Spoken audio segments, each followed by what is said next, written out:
kita bisa menganalisis, ya, kita bisa mensintesis literatur yang relevan dan terkini.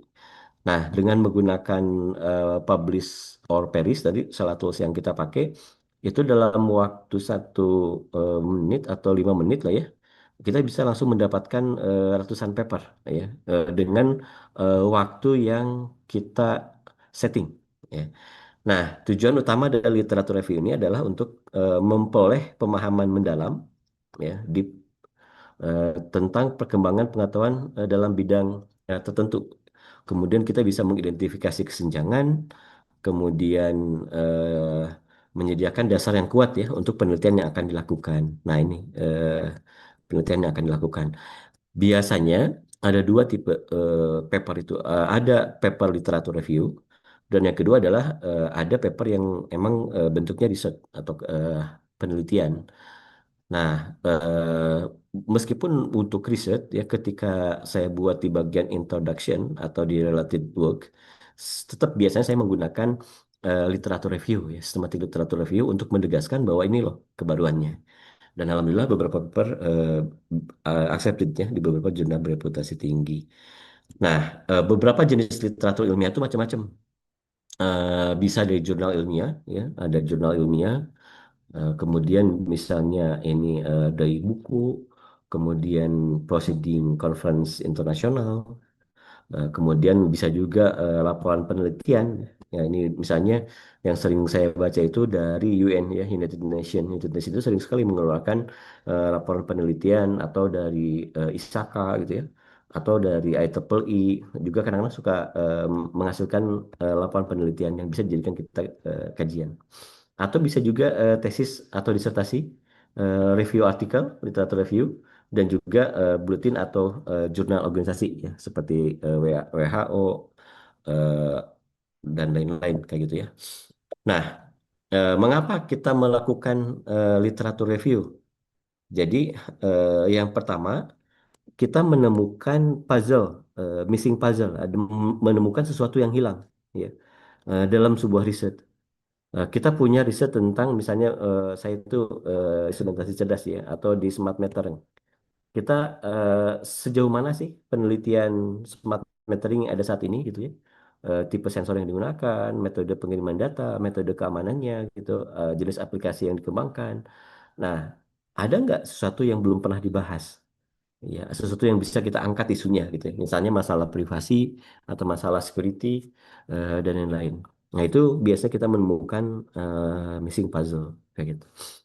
Nah, yang kedua bisa juga literatur review ini eh, perlu memahami antara analytical skill ya dengan deep knowledge yang ada dalam setiap paper. Kemudian kita mampu apa, menjabarkan pengembangan ilmu pengetahuan pada bidang research. Dan terakhir adalah bagaimana untuk melakukan formulasi research problem, identifikasi research problem. Nah, biasanya di perkembangan ilmu pengetahuan juga ada yang unik ya. Bisa literatur review itu berdasarkan historical review. Ini menarik, kemarin saya menemukan dibahas di kelas S2 saya gitu ya, tentang perkembangan IoT ya dari tahun ke tahun. Dia bisa ngasih batasan. Oh, IoT dari mulainya tahun berapa sampai tahun berapa itu misalnya tahun 2010 gitu ya. 2010 sampai 2020 apa gitu ya. Kemudian 2020 sampai saat ini trennya apa. Nah, kita bisa batasin seperti itu sehingga kita bisa melihat eh, jejak perkembangan risetnya. Bisa juga kita cluster berdasarkan kasus misalnya. Oh, di Internet of Things itu ada 3 isu utama misalnya. Pertama, privacy and security. Yang kedua, misalnya power consumption. Ya, yang ketiga biasanya masalah jaringan ya, network gitu.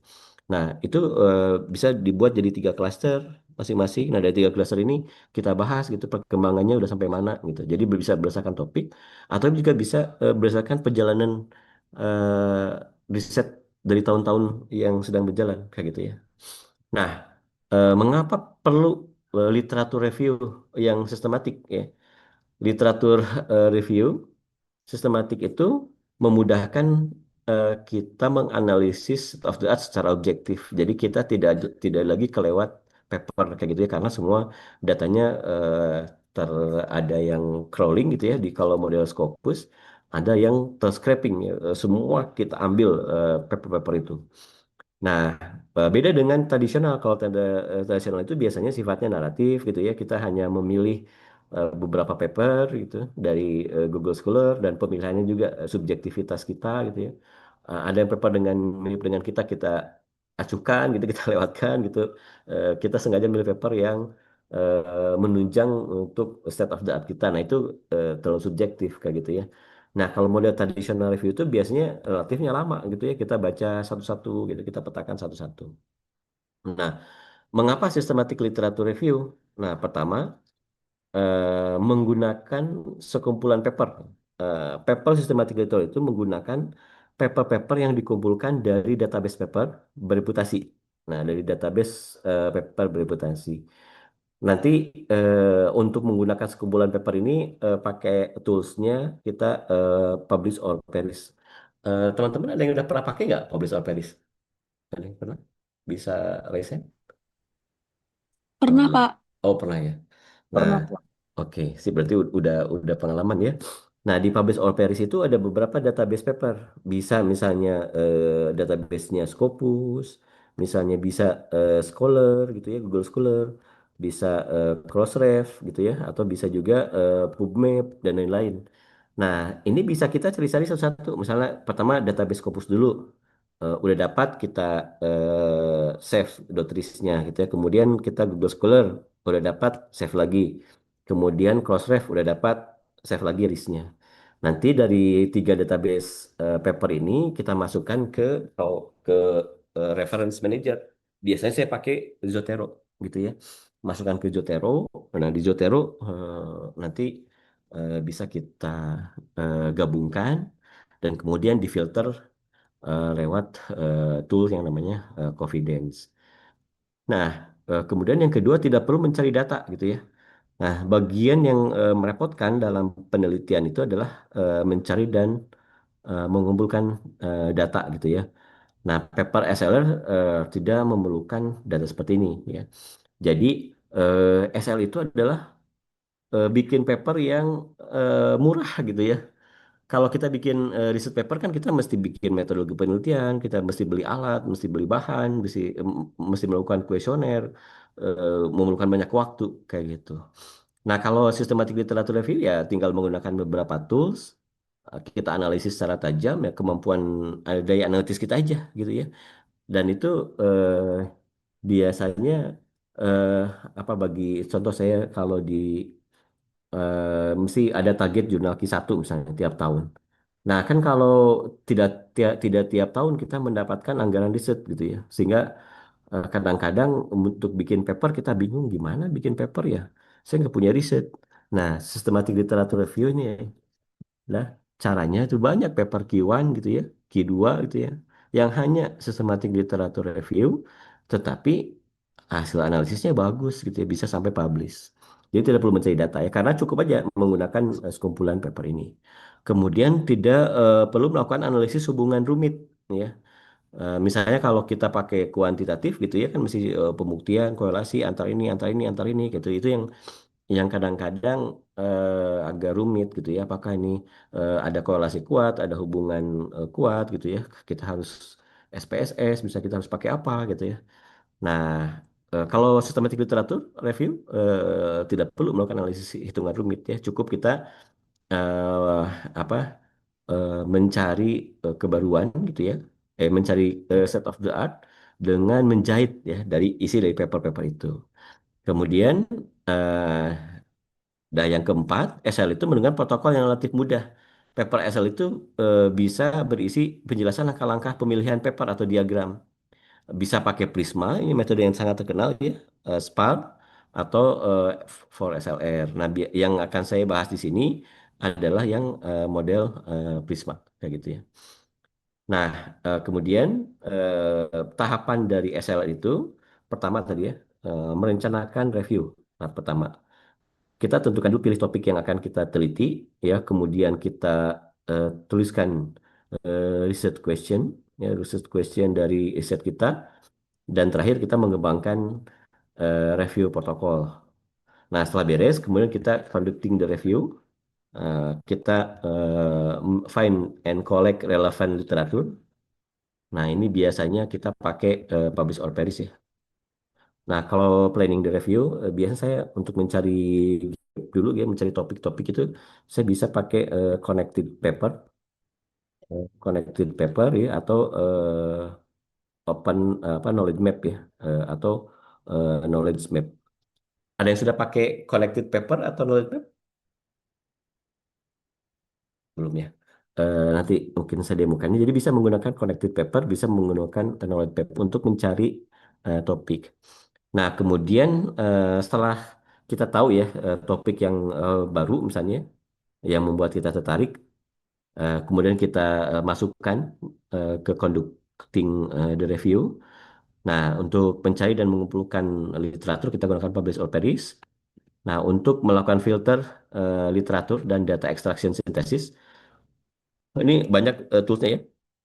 Bisa pakai Confidence atau bisa juga pakai Watase Wake itu dan pada kesempatan ini saya akan membahas menggunakan Confidence. Nah, terakhir bagaimana menulis paper literatur review yang baik gitu ya. Dan terakhir adalah bagaimana submit ke jurnal yang tepat. Nah, karena tidak semua jurnal menerima literatur review, jadi ketika kita masukkan Recording eh, stopped. kita mencari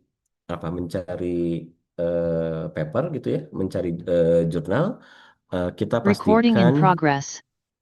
eh, kita pastikan si jurnal itu menerima paper literatur review karena ada beberapa yang tidak menerima kayak gitu ya. Tinggal dilihat aja dari about jurnalnya atau about papernya kayak gitu. Eh,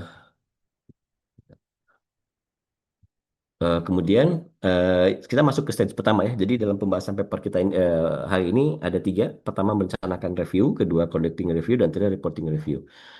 Nah, bagaimana planning review? Ya, jadi bagaimana di planning the review itu kita akan memilih, bakal menentukan bagaimana memilih topik, gitu, topik research gitu ya.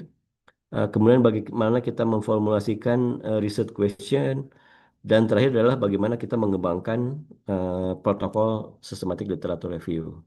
Nah, untuk memilih topik, biasanya saya menggunakan tadi ya Open Knowledge Map ya, atau Connected Paper ya, bisa ChatGPT atau bisa Google Scholar atau bisa juga yang sekarang pakai Scopus AI ya. Scopus AI, eh, atau juga bisa kita menggunakan namanya eh, apa eh, kalau nggak Scopus AI itu, oh ya, konsensus maksud saya, sensus kayak gitu ya. Nanti saya coba liatin. Sebentar, mungkin saya lupa nggak memasukkan hmm, itunya. Atau nanti aja lah dibahas. Nah, yang pertama, bagaimana apa kita menggunakan eh, knowledge map. Nah, teman-teman bisa cari di Google ya, ada knowledge map. Kemudian di knowledge map ini teman-teman bakal mempunyai tampilan seperti ini gitu ya.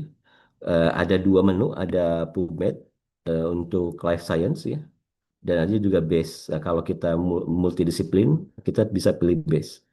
Kemudian kita bisa milih rentang papernya dari tahun berapa ke tahun berapa.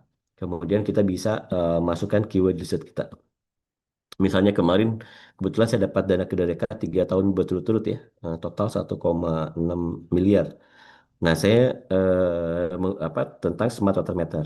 Nah, saya search smart water meter di Open Knowledge, eh, kemudian kita klik go. Nah, setelah itu muncul seperti ini. Nah, jadi di Open Knowledge Map itu ada beberapa hal ya.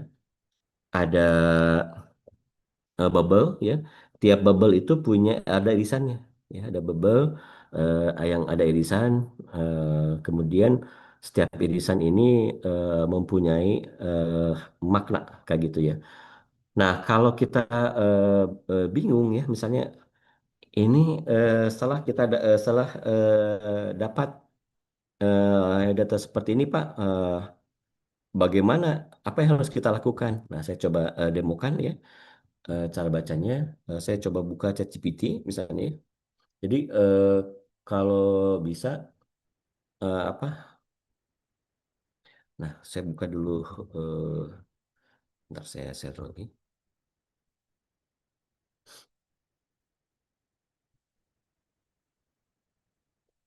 screen satunya. Nah, saya misalnya buka ChatGPT gitu ya. Setelah buka ChatGPT, saya masukkan hasil knowledge map ya. Atau kayak gini ya. Misalnya kita buka eh, apa knowledge map gitu ya. Nah, kita klik knowledge map. Misalnya kita punya riset tentang apa, ya. Kita misalnya mencari tentang ini tampil muncul ya, bukannya agak lama ya. Smart water meter atau kalau nggak, ya anggap aja ya teman-teman percaya aja ya. Setelah kita cari smart water meter tampilan seperti ini, nah untuk menganalisisnya kita bingung, kita tinggal Ctrl C gitu ya.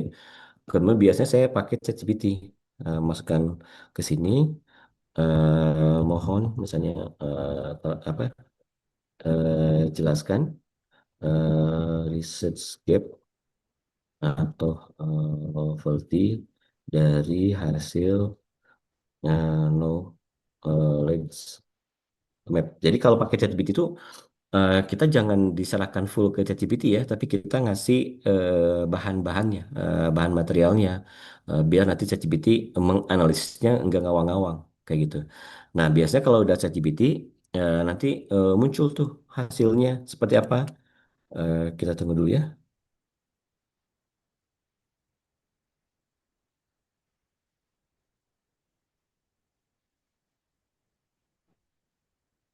bentar.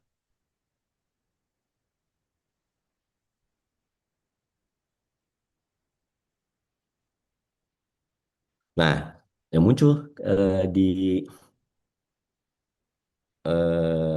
di apa di ChatGPT-nya mana? Nah, ini muncul kan ya. Nah, itu jadi bisa muncul tuh. Oh, ternyata di Smart Water Meter itu ada beberapa hal yang ada tema besar yang sudah diteliti ya, bisa water consumption atau leakage kebocoran gitu ya, water electricity, misalnya ada urban water governance, ada IoT, ada privasi, ada functional clustering smart grid gitu ya. Ada smart city, advanced metering infrastruktur dan lain-lain, ada ultrasonic water meter. Wah, ini tema besar. Itu kan kita kalau baca bingung ya kita pakai ChatGPT cara bacanya. Nah, dia bisa langsung riset gap utama apa? Kurangnya fokus pada konteks sosial dan kebijakan lokal. Nah, gapnya minim riset yang meneliti integrasi smart meter dengan policy making. Nah, bisa kita bikin making. Oh, ini kayaknya bagaimana ya kita bikin systematic literatur review tentang policy making ya di smart water meter. Atau juga keterbatasan integrasi energi air ya seperti ini kayak gitu ya, gapnya masih sedikit dengan menghubungkan smart metering dengan energi recovery gitu ya. Kemudian kurang eksplorasi pada metode AI canggih dan lain-lain. Nah, kemudian minum studi pada perkembangan negara tropis dan lain-lain. Nah, itu bisa kita eh, pelajari kayak gitu ya di si Open Knowledge Map ini. Nah, kemudian sebentar. Setelah itu eh, benar-benar sudah paham ya. Jadi dari sana kita bisa menjabarkan seperti apa sih hasilnya kayak gitu. Nah, cara membacanya ya tadi dengan menggunakan ChatGPT sebagai salah satu tools yang bisa eh, digunakan. Nah, sekarang kita lanjut lagi ke eh, materi. Kalau ada pertanyaan boleh ya langsung. Nah, jadi ini hasilnya seperti ini ya. Jadi kemudian apa sih manfaat dari knowledge map ini? biasanya dia memberikan gambaran umum riset terkini gitu ya, kemudian menunjukkan topik-topik utama dalam bentuk bubble, ini, dalam bentuk lingkaran, kemudian juga dia memudahkan eksplorasi subtema riset. Jadi kita bisa eksplorasi. Nah, kemudian apa sih bedanya bubble besar? Ada bubble besar, kemudian ada bubble kecil, kayak gitu ya. Ini ada berbagai macam. Nah, eh, bubble yang besar,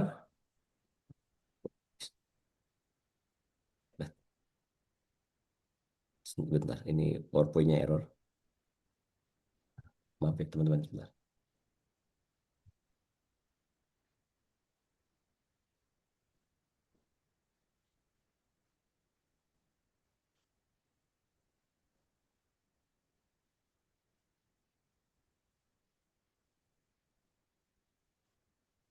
Sorry, PowerPoint-nya error.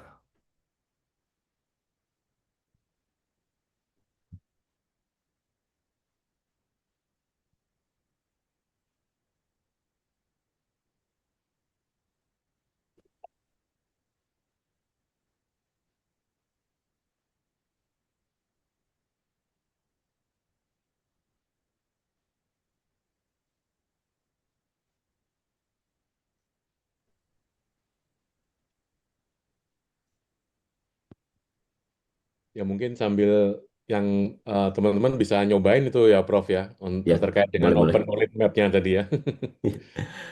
Silakan, boleh eh, dicoba. Ini sebentar kok ini Oh, error, bentar ya. Siap. Eh,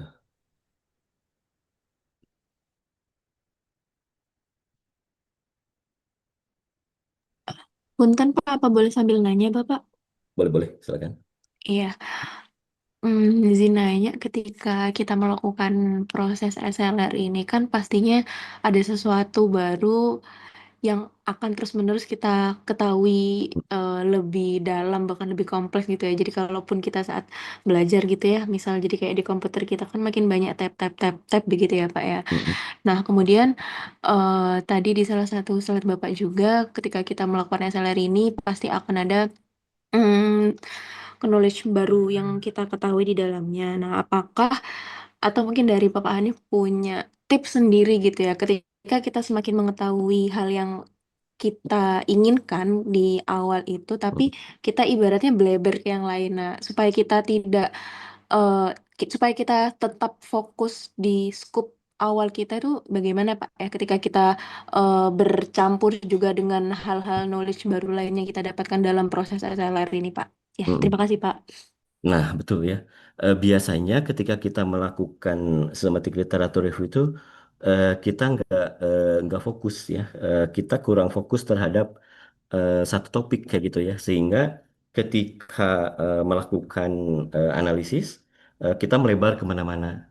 Nah, oleh karena itu kita mesti fokus di dalam satu topik. Nah, bagaimana fokus dari topiknya ya? Kita menggunakan tools-tools ini. Sebentar, Pak Wahyu, saya izin ke belakang dulu bentar ya. Sebentar, Pak.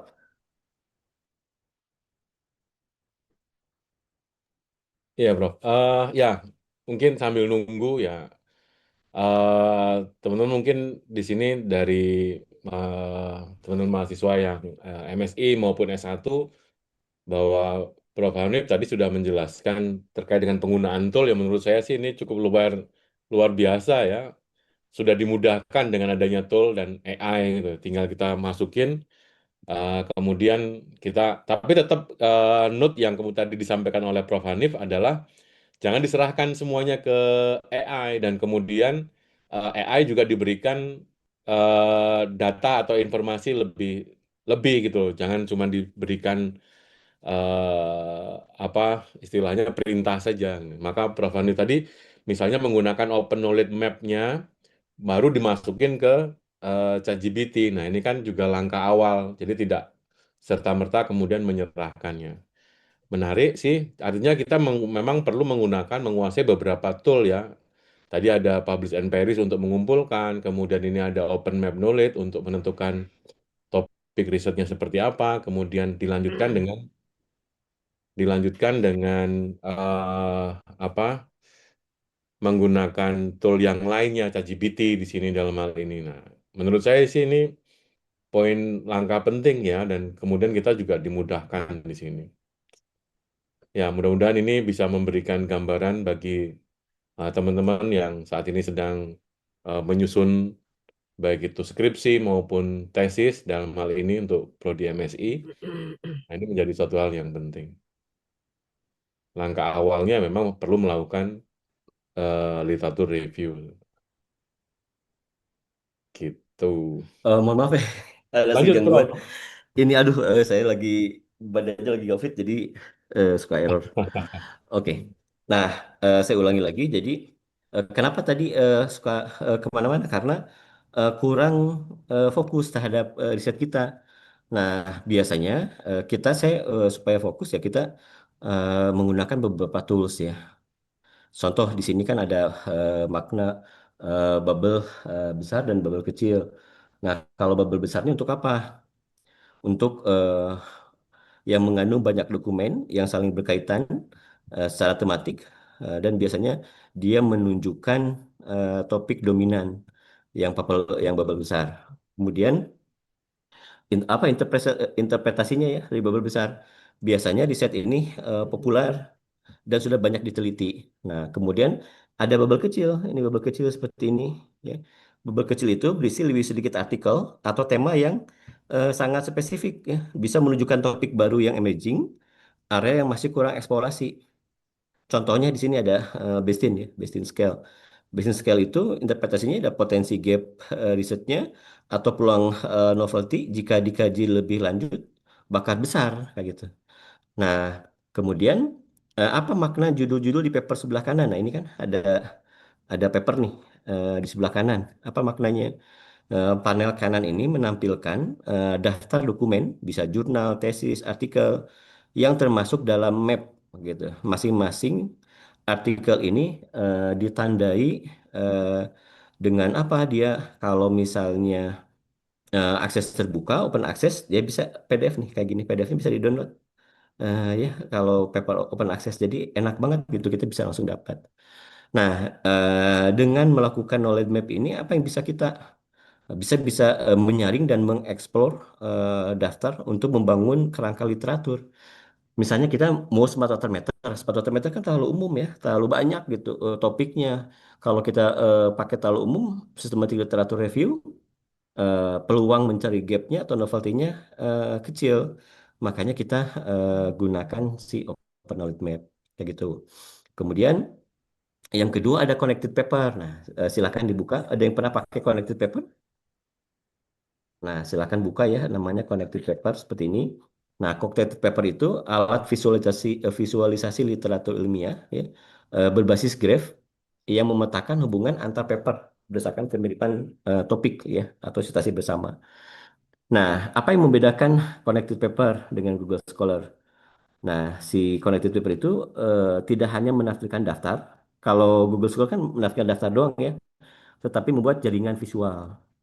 Nah, apa manfaat connected paper untuk mencari ide topik atau publikasi ilmiah? Kan kita tujuannya tadi, yang pertama itu kan kita ingin ngebangun literatur review, tapi kita bingung topiknya apa. Nah, kita bisa menggunakan connected paper. Nah, salah satunya kita bisa menemukan set of the art ya, mengidentifikasi paper yang sentral atau populer. Mana sih paper yang populer dijadikan menjadi teori riset kita yang banyak disitasi gitu. Biasanya paper yang banyak disitasi itu yang mempunyai apa cabangnya banyak ya, yang mempunyai degree-nya banyak ya. Kemudian kedua mengidentifikasi research gap. Mengidentifikasi research gap ini menemukan topik atau variabel yang belum muncul ya di jaringan untuk peluang penelitian baru atau mengeksplorasi topik baru ya. Misalnya riset baru yang inovatif, interdisipliner dan lain-lain. Kemudian membuat literatur review yang terstruktur, kemudian memvalidasi relevansi topik dan lain-lain. Nah, apa saja yang bisa dilakukan dengan connected paper? Nah, kurang lebih seperti gini ya. Eh, Bisa kita masuk ke connected paper, kemudian kita masukkan keyword, bisa masukkan keyword atau bisa masukkan judul paper, ya. Apa maksudnya Pak judul paper? Misalnya gini, kita tertarik nih untuk satu topik gitu. Nah, ketika kita baca paper itu, oh kok ini paper ini berkaitan. Saya senang dengan topik pada paper ini. Tetapi apa saya bingung apa yang harus saya gali dari paper ini. Nah, ini tujuannya masukin judul paper. Jadi ketika teman-teman masukkan judul paper di sini atau link doi-nya dimasukin, nanti muncullah peluang-peluang riset yang bisa muncul dari paper yang membuat kita tertarik kan. Nah, kan kadang-kadang kita menentukan nih ada paper bagus nih. Tetapi kita ingin membahas lebih lanjut dari paper ini apa sih yang bisa dibahas gitu. Nah, itu caranya dengan menggunakan collected paper gitu ya. Nah, caranya sama gitu ya. Kita masukkan ke connected paper, kemudian klik apa namanya itu keyword, kemudian search build a graph. Ini klik yang ini, kemudian akan muncul paper-paper yang berhubungan. Nah, kalau connected paper itu ada dua enaknya. Ada prior work ya, paper sebelumnya, dan ada derivative work, paper yang datang setelahnya. Jadi misalnya ini ada paper yang buat kita cari. Nah, ada paper-paper yang membentuk paper ini. Ini paper yang kita minati gitu ya. Nah, ini disebut dengan prior work. Nah, tapi ada yang berkaitan dengan paper ini, tapi setelah paper ini terbit, ya, itu namanya derivative work. Ini bagus ya, jadi kita bisa membaca peluang paper dari sini. Kemudian eh, mengeksplorasi paper baru dan lain-lain. Ya, nah ini contohnya smart water meter. Ya, ketika kita klik, boleh dicoba teman-teman, namanya connected paper. Kemudian klik build graph, nanti jadinya seperti ini. Nah, kebetulan ini ada paper saya sama Mas Bimbingan S2 ya, tentang smart water meter. Nah, ketika diklik, misalnya saya ingin yang ini, berarti ini paper yang akan dijadikan riset saya gitu. Nanti di sini ada derivative work sama ada prior work kayak gitu. Nah, muncullah seperti ini papernya kayak gitu ya. Ini namanya analisis graph. Eh, Makna umum dari tampilan connected paper ini eh, apa memiliki keterkaitan tematik ya. Jadi atau referensi bersama dengan origin paper. Nah, origin paper di sininya adalah ini paper origin paper. Origin paper itu paper yang membuat kita tertarik untuk dianalisis ya. Sehingga dari paper itu bisa muncul topik baru. Itu tempatnya origin work. Biasanya disimpan di sini. Nah, kemudian eh, nah, Grab ini membantu apa? Membantu kita bisa melihat, menjelajahi literatur seputar topik yang origin work ya. Kemudian menentukan state of the art. Kemudian mengidentifikasi peluang riset baru atau riset gap. Nah, kalau teman-teman bingung menerjemahkannya ya tinggal screen capture-nya segini teman-teman ya. Kayak tadi, kopikan ke ChatGPT. Nanti setelah ChatGPT ngejelaskan. Lebih bagus lagi kalau paper-papernya di-download. Paper ini download, download, download, download semua di-download, download, download, download. Misalnya paper ini Mahendra deh, di-download. Terus masukkan ke ChatGPT. Satu-satu dulu ya, jangan semuanya, satu dulu. Nah, kasih prompt, pelajari paper Mahendra ini gitu ya. Pelajari paper Mahendra, Development of Non-Intrusive Low Power Digital Water Meter Reading System Based on Wireless, gitu ya. Kemudian tentukan metodologi yang dipakai, result, limitation, and key finding. Wah, dapat tuh kan. Nah, kemudian masukkan lagi paper yang ini. Masukkan lagi paper yang ini. Masukkan paper yang ini. Semua masukkan ke ChatGPT sebelum belajar gitu ya sama ChatGPT. Nah, kemudian terakhir, ini ada beberapa paper. 1, 2, 3, 4, 5, 6, 7, 8, 9, 10, 11. Nah, ada 11 paper yang sudah kita masukkan ke ChatGPT dengan minta ke ChatGPT untuk mempelajari paper ini, menuliskan metode yang dipakai, menuliskan result, ya, menuliskan gap, limitation, dan terakhir adalah key finding. Nah, dari sini, nah dari hasil diskusi kita di atas, ya dari ke-11 paper ini, buatkanlah tabel set of the art-nya. Udah langsung jadi itu ya kita, oh topik ini yang menarik, set of the art-nya bisa kita dapat. Kayak gitu ya, itu manfaat dari connected paper. Saya sering pakai kayak gitu ya. Makanya sekarang alhamdulillah banget ya ada ChatGPT, kita nggak usah capek baca satu-satu ya. Dengan ChatGPT kita bisa upload PDF, suruh dia baca, suruh kita simpulkan buat kita gitu. Bahkan terakhir suruh kita buatkan apa tabel state of the art-nya. Nah, di sini ada warna, berbagai warna, ada hijau tua ya. Hijau tua tuh yang kayak ini yang paling tua ya. Hijau tua itu paper yang sangat relevan atau sering disitasi atau sering berbagi referensi dengan origin paper. Jadi, paper Mahendra itu yang paling banyak disitasi ya tentang topik origin paper ini. Kemudian kalau hijau muda, paper yang masih relevan tetapi lemah koneksinya ya, yang hijau muda mana hijau muda yang masih relevan tapi lemah ya, misalnya ini Prasetyo gitu ya atau ini. Em, eh, karena bisa jadi karena lebih sempit topiknya gitu ya atau pendekatannya berbeda. Artinya apa? Semakin tua warnanya atau semakin hijau tua gitu, semakin penting perannya dalam landscape riset. Ya, ini berarti peran-peran si paper ini semakin penting di topik origin paper yang kita minati gitu ya. Semakin muda warnanya, mungkin paper baru ya atau pendekatan berbeda yang masih menjanjikan. Nah, kurang lebih seperti ini ya. Kemudian ada paper di sebelah kanan dan paper judul paper di sebelah kiri kayak gitu ya. Nah, paper di sebelah kiri ini artikel yang muncul dalam jaringan visual. Jadi artikel yang di sini kita bisa klik satu-satu gitu. Nah, masing-masing kalau ketika diklik satu-satu juga bakal muncul grabnya ya. Kemudian bisa klik diurutkan gitu ya. Kemudian ada juga kita bisa lihat nih ada prior work sama derivative work. Di sini ada tab ya, ada tab prior work, ada tab derivative work. Itu bisa muncul. Nah, bagaimana cara mendapatkan insight dari si si connected paper? Pertama ya kita analisis node sentral kayak tadi Mahendra gitu ya, paper Mahendra. Si node sentralnya ini kan Mahendra. Dengan banyak koneksi atau warna yang paling gelap ini paper penting set of the art. Contohnya ini. Nah, bisa jadikan ini si paper yang warna hijau tua itu bisa kita jadikan sebagai landasan teori, framework atau inspirasi pendekatan metodologi. Atau kita bisa amati node pinggiran ya. Node pinggiran itu node yang jauh dari pusat atau punya koneksi sedikit biasanya tetapi berpotensi menjadi research gap gitu ya. Kemudian bandingkan klaster antar paper ya. Ada klaster itu kelompok node yang saling terkoneksi erat. Setiap klaster bisa mengidentifikasi subtopik riset. Misalnya, oh ini ada IoT plus billing. Oh, bisa ada AI plus predictive analytic. Oh, user engagement in smart metering ini bisa jadi topik-topik yang menarik ya. Nah, kemudian tanya pada kita sendiri, mana variabel penting yang menurut kita belum muncul. Bisa jadi kita itu sebagai gap analysis.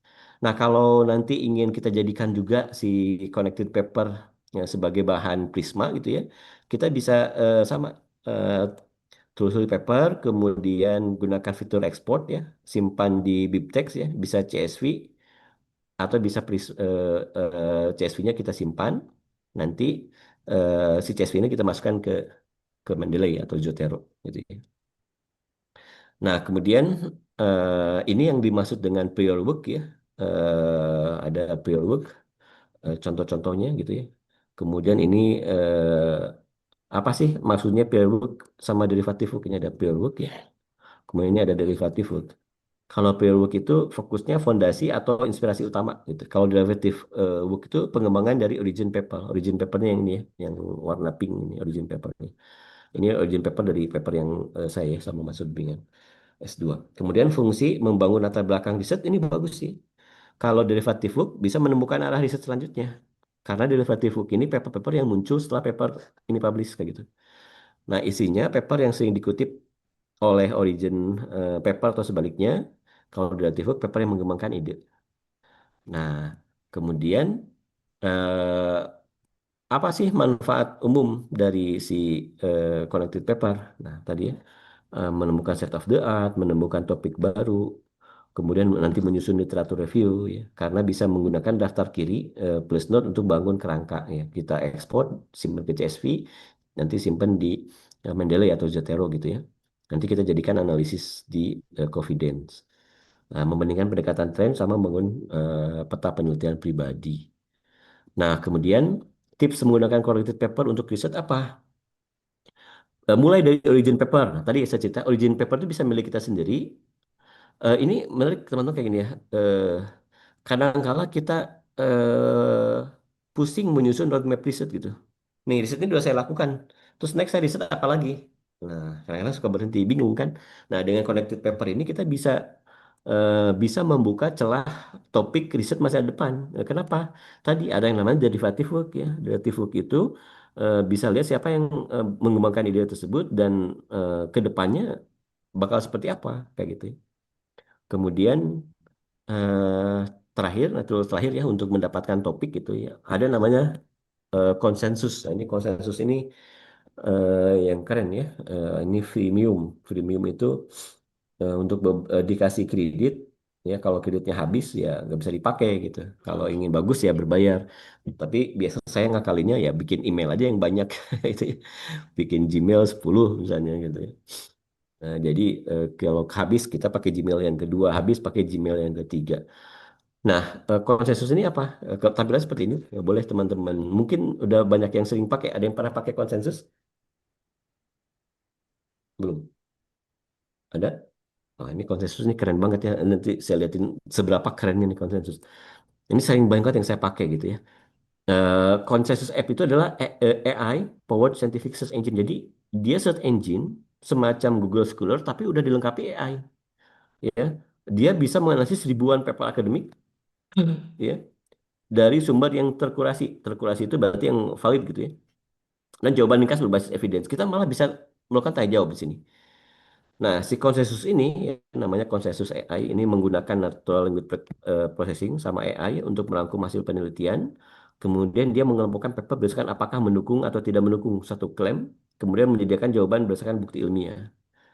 Nah, contohnya seperti ini ya. Apa bedanya konsensus dengan Google Scholar? Kalau Google Scholar hanya daftar artikel, kalau konsensus menjawab dengan evidence, ya tidak ada fitur ringkasan. Kalau konsensus ada fitur ringkasan dari tiap-tiap paper. Itu bisa bahasa Indonesia gitu ya.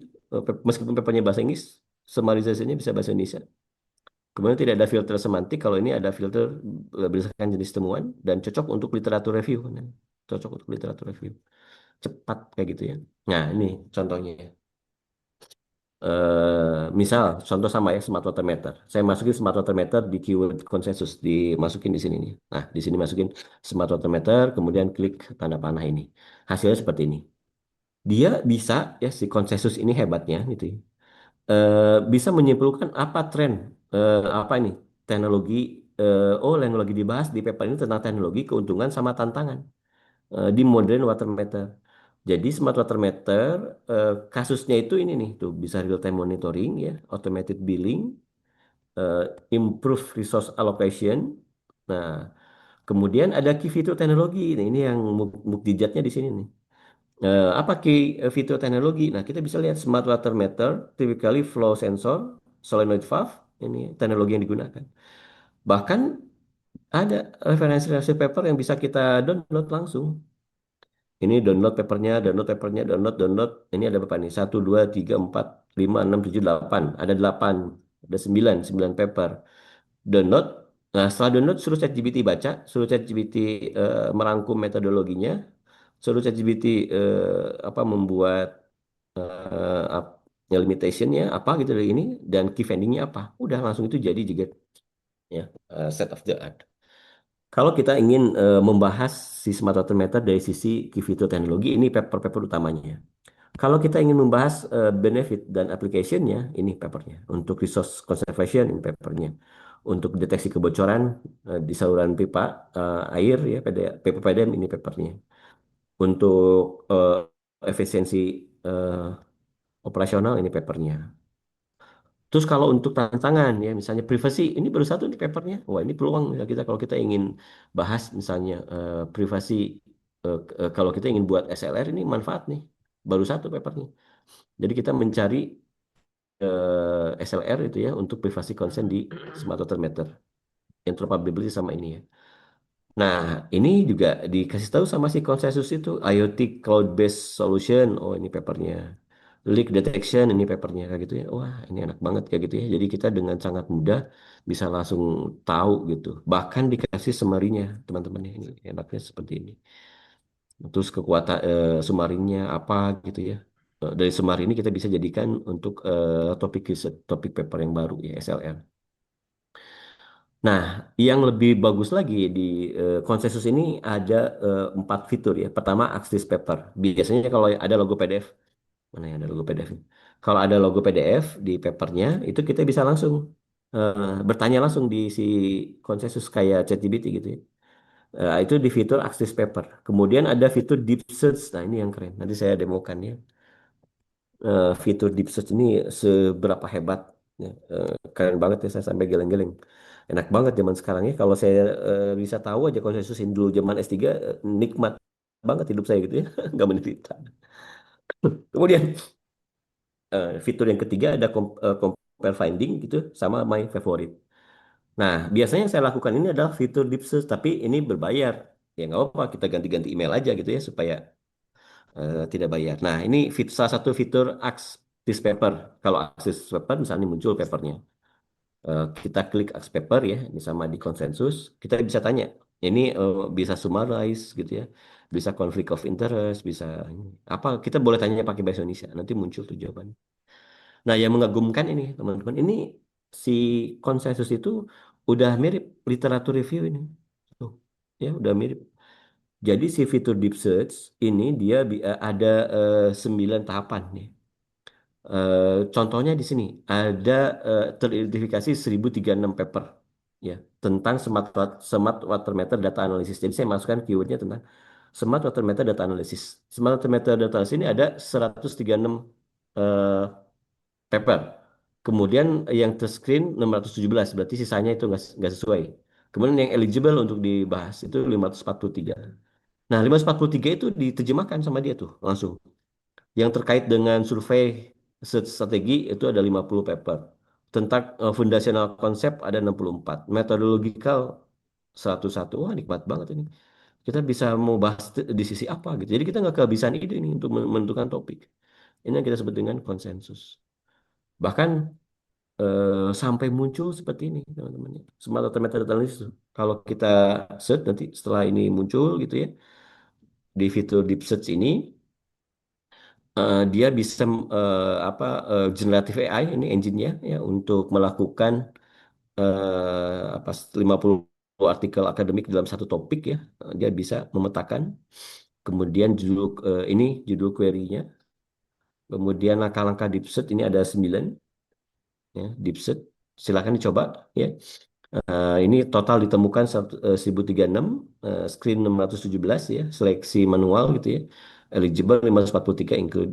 Kemudian kategori analisis ada inisial survei, nah ini ya, banyak ya. Hasilnya keren-keren lah.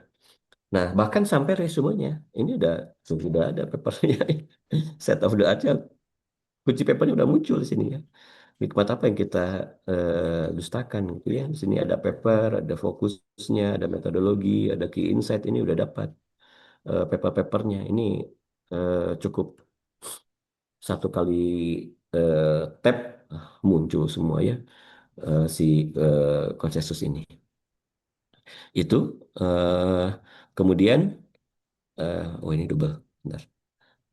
Ada yang mau ditanyakan sampai sejauh ini? Nggak ada ya? Izin Eh, Pak, oke, saya siap. boleh nanya nggak Pak? Boleh, boleh. Boleh kan? Langsung terjawab atau gimana, Pak Wahyu? Iya, Boleh, Prof. Silakan, Prof. Oke, silakan. oke. Izin Profesor Hanif, terima kasih atas kesempatannya. Materinya luar Ya. biasa hari ini. Sebelumnya perkenalkan, saya Hmm. Lutfi dari program studi MSI di Universitas Multidata Palembang. Hmm. Muridnya Pak Wahyu. Oh, ya. Mohon izin Pak Hanif, Ya. saya izin nanya nih. Dari berbagai macam materi yang telah Bapak sampaikan, ada banyak kemudahan dalam kita mencari paper, dimulai dari Hmm. melalui open knowledge, lewat connected papers, dan terakhir Hmm. melalui konsensus yang seperti Bapak jelaskan. Nah, yang ingin saya tanyakan, seperti yang Bapak bilang, reputasi adalah sesuatu yang penting dalam hal Hmm. kita mengambil apa ya sumber dari atau uh, membuat tesis ya Pak ya misalnya contohnya. Hmm. Nah, yang ingin saya tanyakan adalah bagaimana sih Pak cara kita untuk tahu paper-paper yang kita dapatkan dari sumber-sumber tadi itu bereputasi, misalnya kayak Q1, Q2 ataupun Sinta Hmm. 5, Sinta 4, Sinta 3. Eh, Bagaimana cara kami untuk mendapatkan informasi misalnya itu Hmm. jurnal yang kita dapatkan dari sumber-sumber seperti tadi itu golongan daripada Ki berapa gitu Pak atau Sinta Hmm. berapa gitu Pak. Karena ada beberapa paper yang saya coba dapatkan dari beberapa sumber-sumber tersebut, itu kesulitan saya untuk mendapatkan ininya apa, ya Q1, Q2 Hmm. atau Sinta 4, Sinta 3 gitu Pak. Mungkin Bapak sudah udah banyak sekali pengalaman bisa dibagikan ke kami juga. Terima kasih Pak. Nah, saya pakainya yang kayak gini nih. Google Scholar saya muncul nggak? Muncul ya. Nah, ini kan ada tuh, ada Q1 ya. Ini di Google Scholar saya muncul Q1 misalnya, kemudian ini yang Lasir misalnya ya tuh. Ini ada Q2, kemudian ini ada Q3, Q1. Nah, kalau teman-teman ingin lihat apa itu Q1, bisa pakai namanya kalau pakai Google Chrome, ini add-on. Ini klik ya. Nah, pilih ini nih, Rapid Journal Quality Checker. Ini salah satu ya. Rapid Journal Quality Checker itu dia terhubung ke Simago. Ini contoh paper kedua ya. Ini ada paper kedua, kemudian ini ada paper Q1, kemudian ini ada tulisan. Ini lagi muter-muter, lagi cari dia ya. Ada yang not available kayak gitu. Jadi bisa salah satunya install aja add-on di Google Scholar ini ya, namanya boleh dicatat Rapid Journal Checker. Nah ini Rapid Journal Checker. Atau yang kedua bisa ke Simago ya, Simago. Ini udah tahu Simago, Mas Lutfi. Sudah tahu sih Pak, Oh sudah iya. pernah juga pakai Simago Pak. Nah ini pakai Simago, cuman kan lama ya kalau gitu. Kalau saya biasa udah aja langsung pakai ini apa add-on dari si apa add-on dari si Google Scholar-nya. Jadi kita bisa langsung tahu, oh ini paper berapa, ki berapa, ki berapa gitu. Kemudian Simago. Kalau Sinta ya bisa kita cek Google Sinta. Tapi kalau konsensus biasanya itu dia udah terkurasi ya, beda dengan kan cara satu mencari itu kita bisa menggunakan Google Scholar ya, nih Google Scholar. Google Scholar biar kita cepat ini masuk ke satu ke dua, daripada kita cek satu-satu ya tambahkan add-on. Tapi kalau konsensus dia udah terkurasi gitu ya, jadi dia paper-papernya biasanya udah eh, apa sudah paper-paper yang berkualitas kayak gitu. Bisa dia nanti bisa dicek satu-satu misalnya ya. Contohnya ini. Oh, Ya. iya, isinya nggak kayak kita kalau nyari di ChatGPT atau kayak kita nyari di uh, Gemini gitu Pak. Hmm, Nggak, hmm. nggak, nggak kayak gitu ya Pak. Berarti ini lebih akurat gitu Pak Lebih ya. akurat. Ya kalau nah itu salahnya. Kalau kelakuan mahasiswa itu kan buatkan latar belakang tentang ini ya, nanya ke ChatGPT ya, buatkan latar belakang tentang smart water meter gitu ya. Udah klik aja, otomatis kan buatkan referensinya dengan apa style. Nah biasanya ChatGPT itu kan suka bikin referensi palsu ya. Iya Nah, benar Pak. nah Suka kalau ketipu tuh Pak banyak Pak. ya kalau ini udah enggak, ini tinggal klik papernya tuh udah, makanya dia sebutnya terkurasi gitu ya. Ini papernya tinggal baca full text ya, muncul full textnya. Kemudian ini yang ada PDF-nya bisa tanya ask paper ini. Eh, tuh bisa oh papernya tentang ini. Eh, Nama papernya udah ada tuh, namanya sensor kayak gitu ya.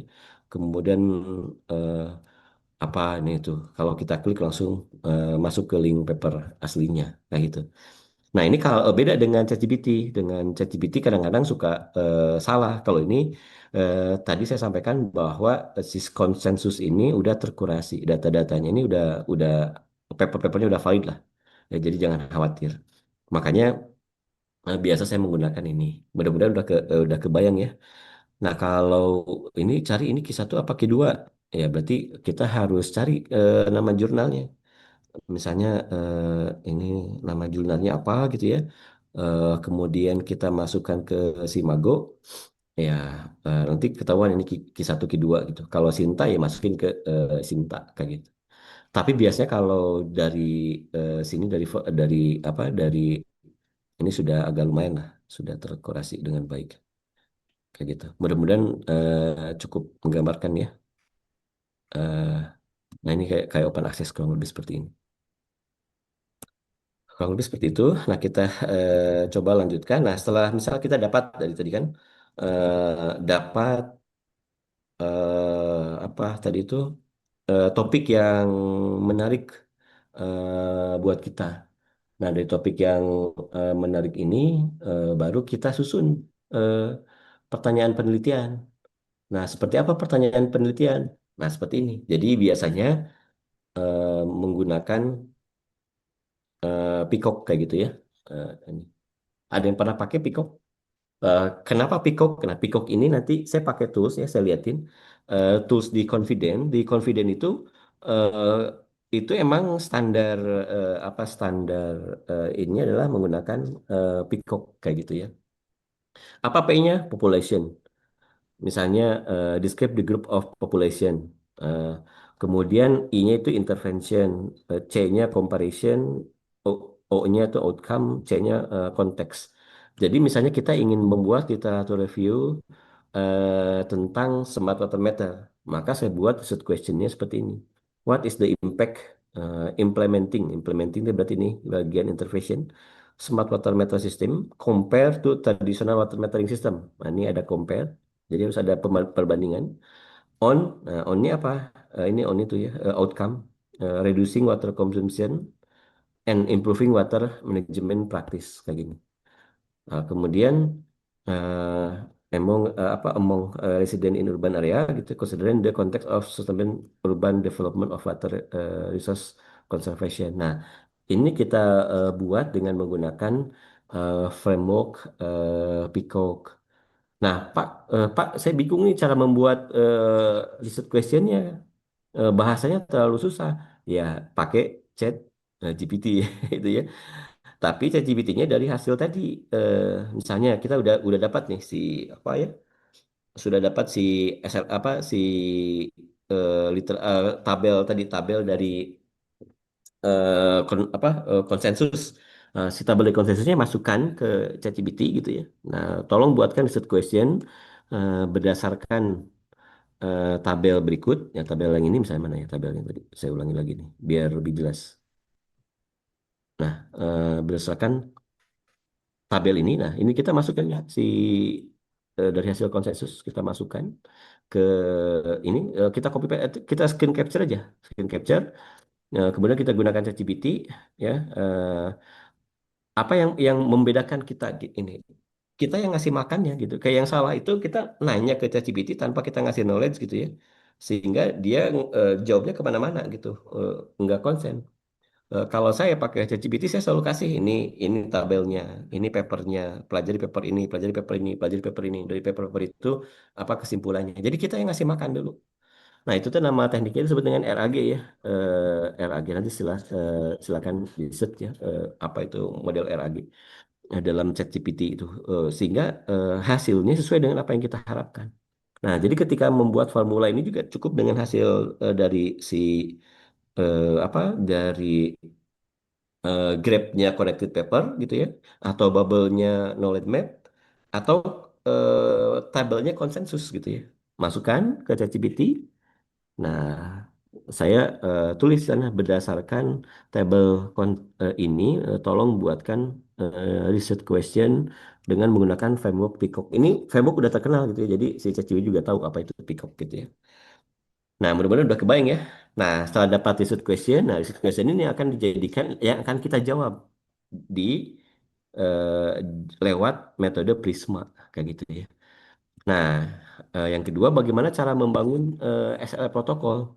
Saya protokol pakai Prisma. Prisma itu Preferred Reporting Item for Systematic Data Review and Meta Analysis. Jadi Prisma itu termasuk ke analisis meta analisis. Makanya yang di downloadnya itu adalah .ris ya, bisa .ris itu ya. Kemudian .csv yang dari berbagai macam hasil tadi ya, dari Scopus, Scholar, dari Concrete Paper, dari apapun gitu ya. Ini dipindahin ke reference manager seperti Zotero atau Mendeley. Nah, ini eligibility kriteria ya untuk SL protokol itu ada banyak ya, ada inclusion kriteria. Mana kriteria yang akan dimasukkan ke dalam penelitian kita gitu. Ada exclusion. Exclusion itu paper yang dikeluarkan yang misalnya kita dapat 500 paper nih. 500 paper itu mana yang cocok dan tidak cocok. Kalau yang cocok dengan riset kita ya berdasarkan feeling kita itu masuk ke inclusion kriteria.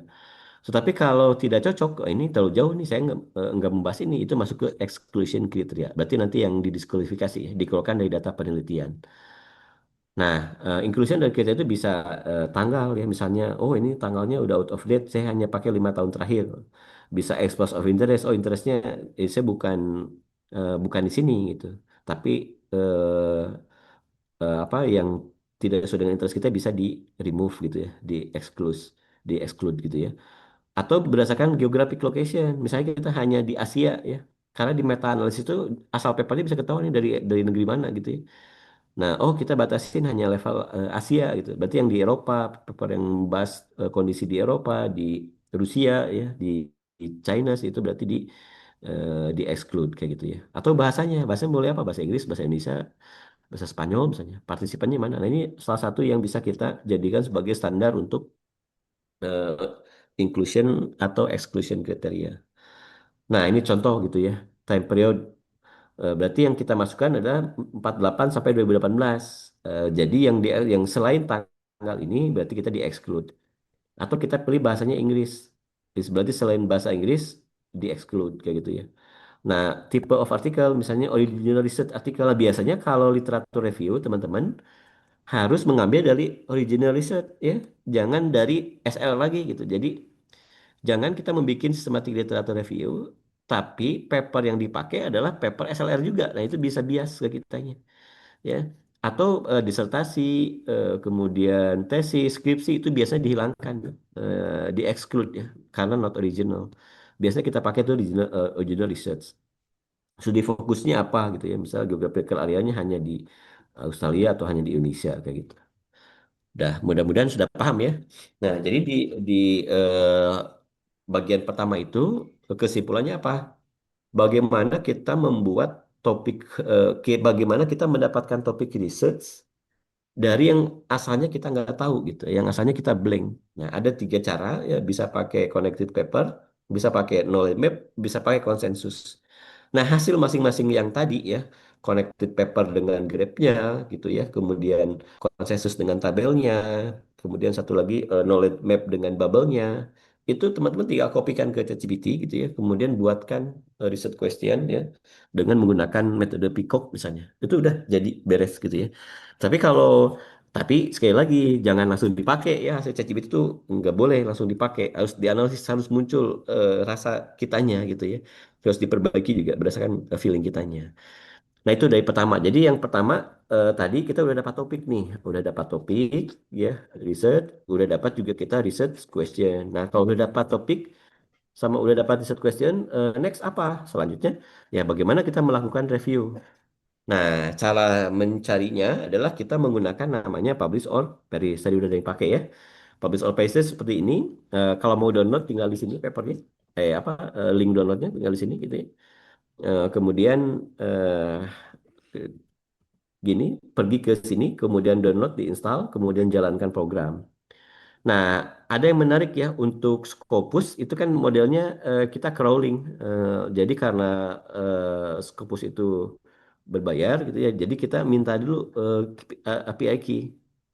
Cara mencarinya kita masuk ke Elsevier developer website gitu ya. Kemudian kita create API key. Nah, ini API key-nya. Nah, si API key ini kita masukkan ke Scopus API di Publish All Paris. Eh, Cuman Scopus doang ya. Nah, ini tampilannya seperti gini nih. Ya, jadi kan ini ada Scopus nih. Kalau biasanya klik Scopus itu dia gak langsung muncul. Dia masuk ke ini nih, ke developer Elsevier ya. Kemudian I want key, API key gitu ya. Use case-nya apa gitu. Nanti kita masukkan. Kita dapat API key-nya. Si API key ini kita masukkan. Nah, bagaimana cara menggunakan Publish All Paris? Pertama kita klik new di sini. Klik new. Kemudian pilih Scopus, ya, pilih Scopus Search. Ini macam-macam ya. Nah, saran saya selalu pilih semuanya gitu ya. Saya pilih dulu database Scopus, saya pilih Web of Science, saya pilih Google Scholar, saya pilih Crossref gitu, saya pilih PubMed. Nah, semuanya digabung di Mendeley, digabung di Zotero kayak gitu. Biar semuanya dapat gitu semua papernya kayak gitu ya.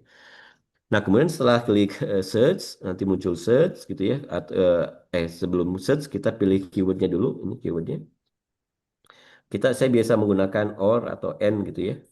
Kemudian kita pilih tahun. Biasa saya suka milih 5 tahun terakhir atau 10 tahun terakhir, kayak gitu ya.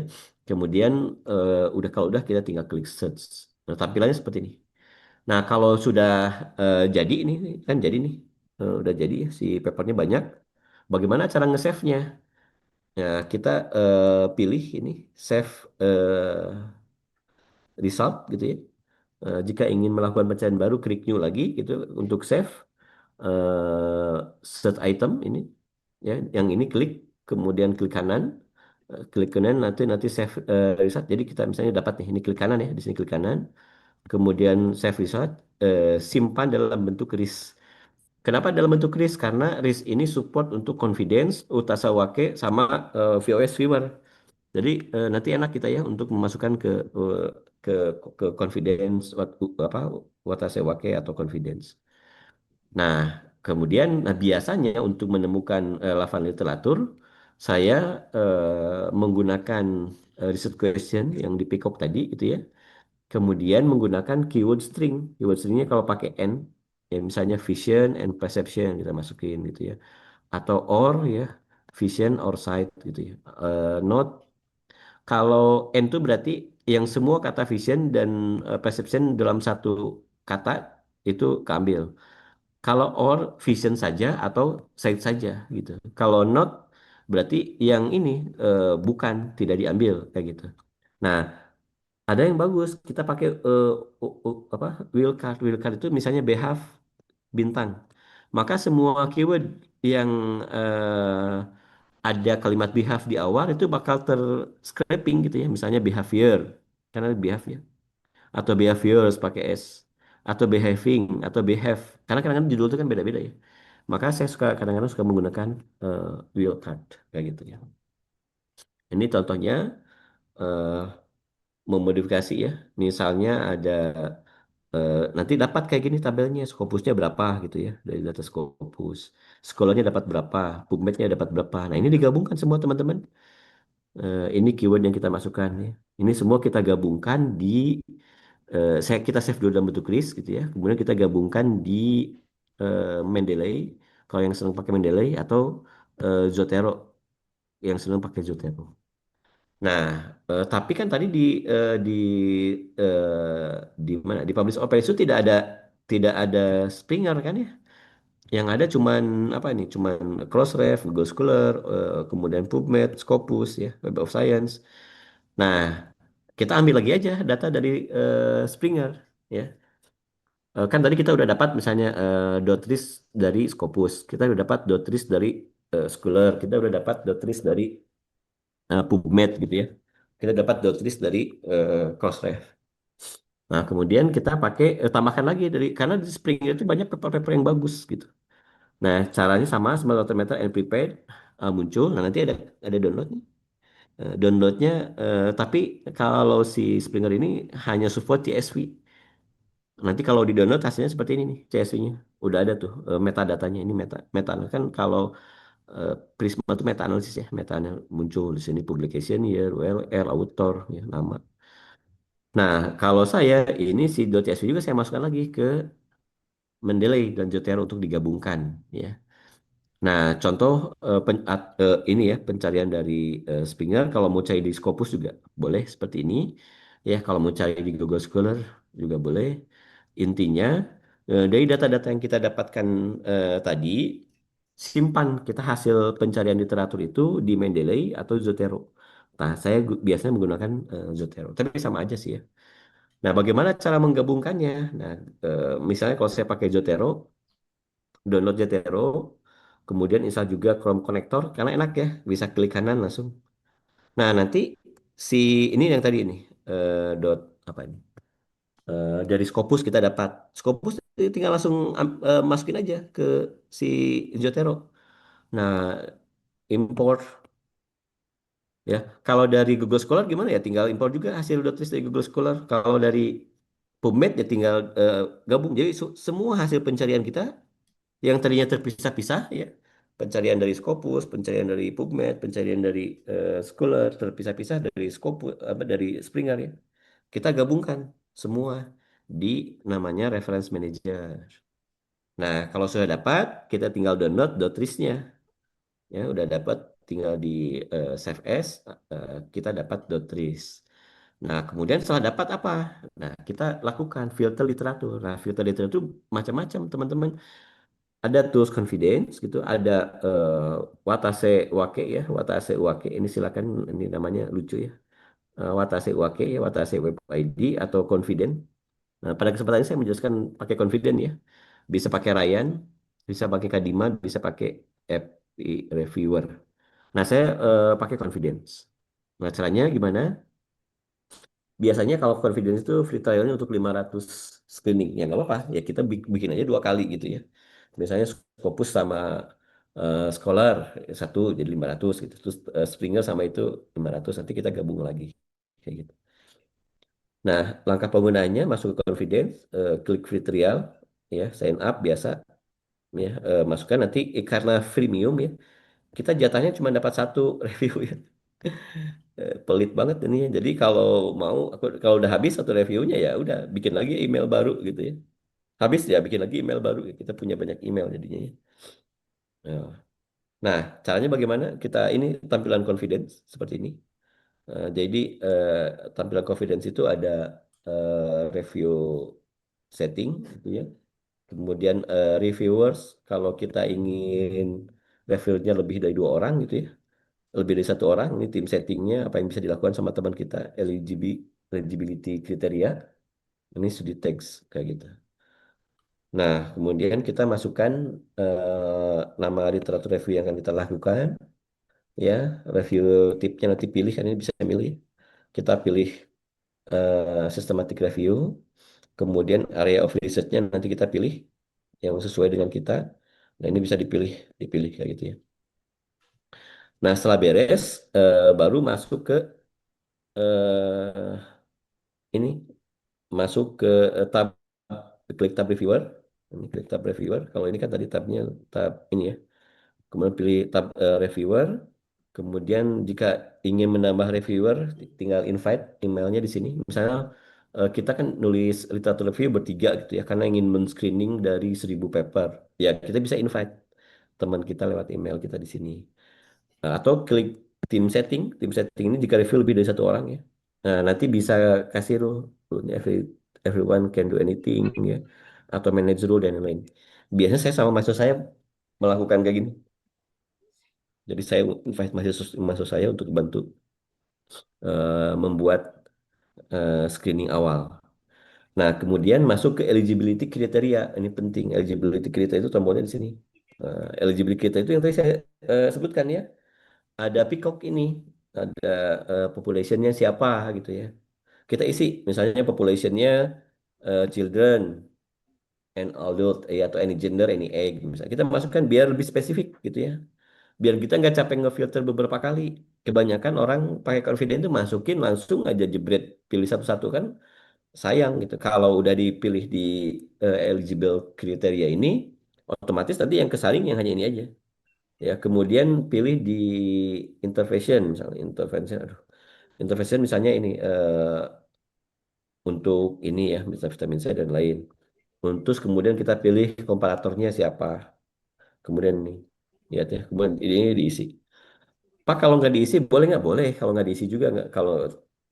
Kalau mau eh, kalau mau ngelewatin ini boleh nggak diisi. Cuman nanti capeknya ngefilter.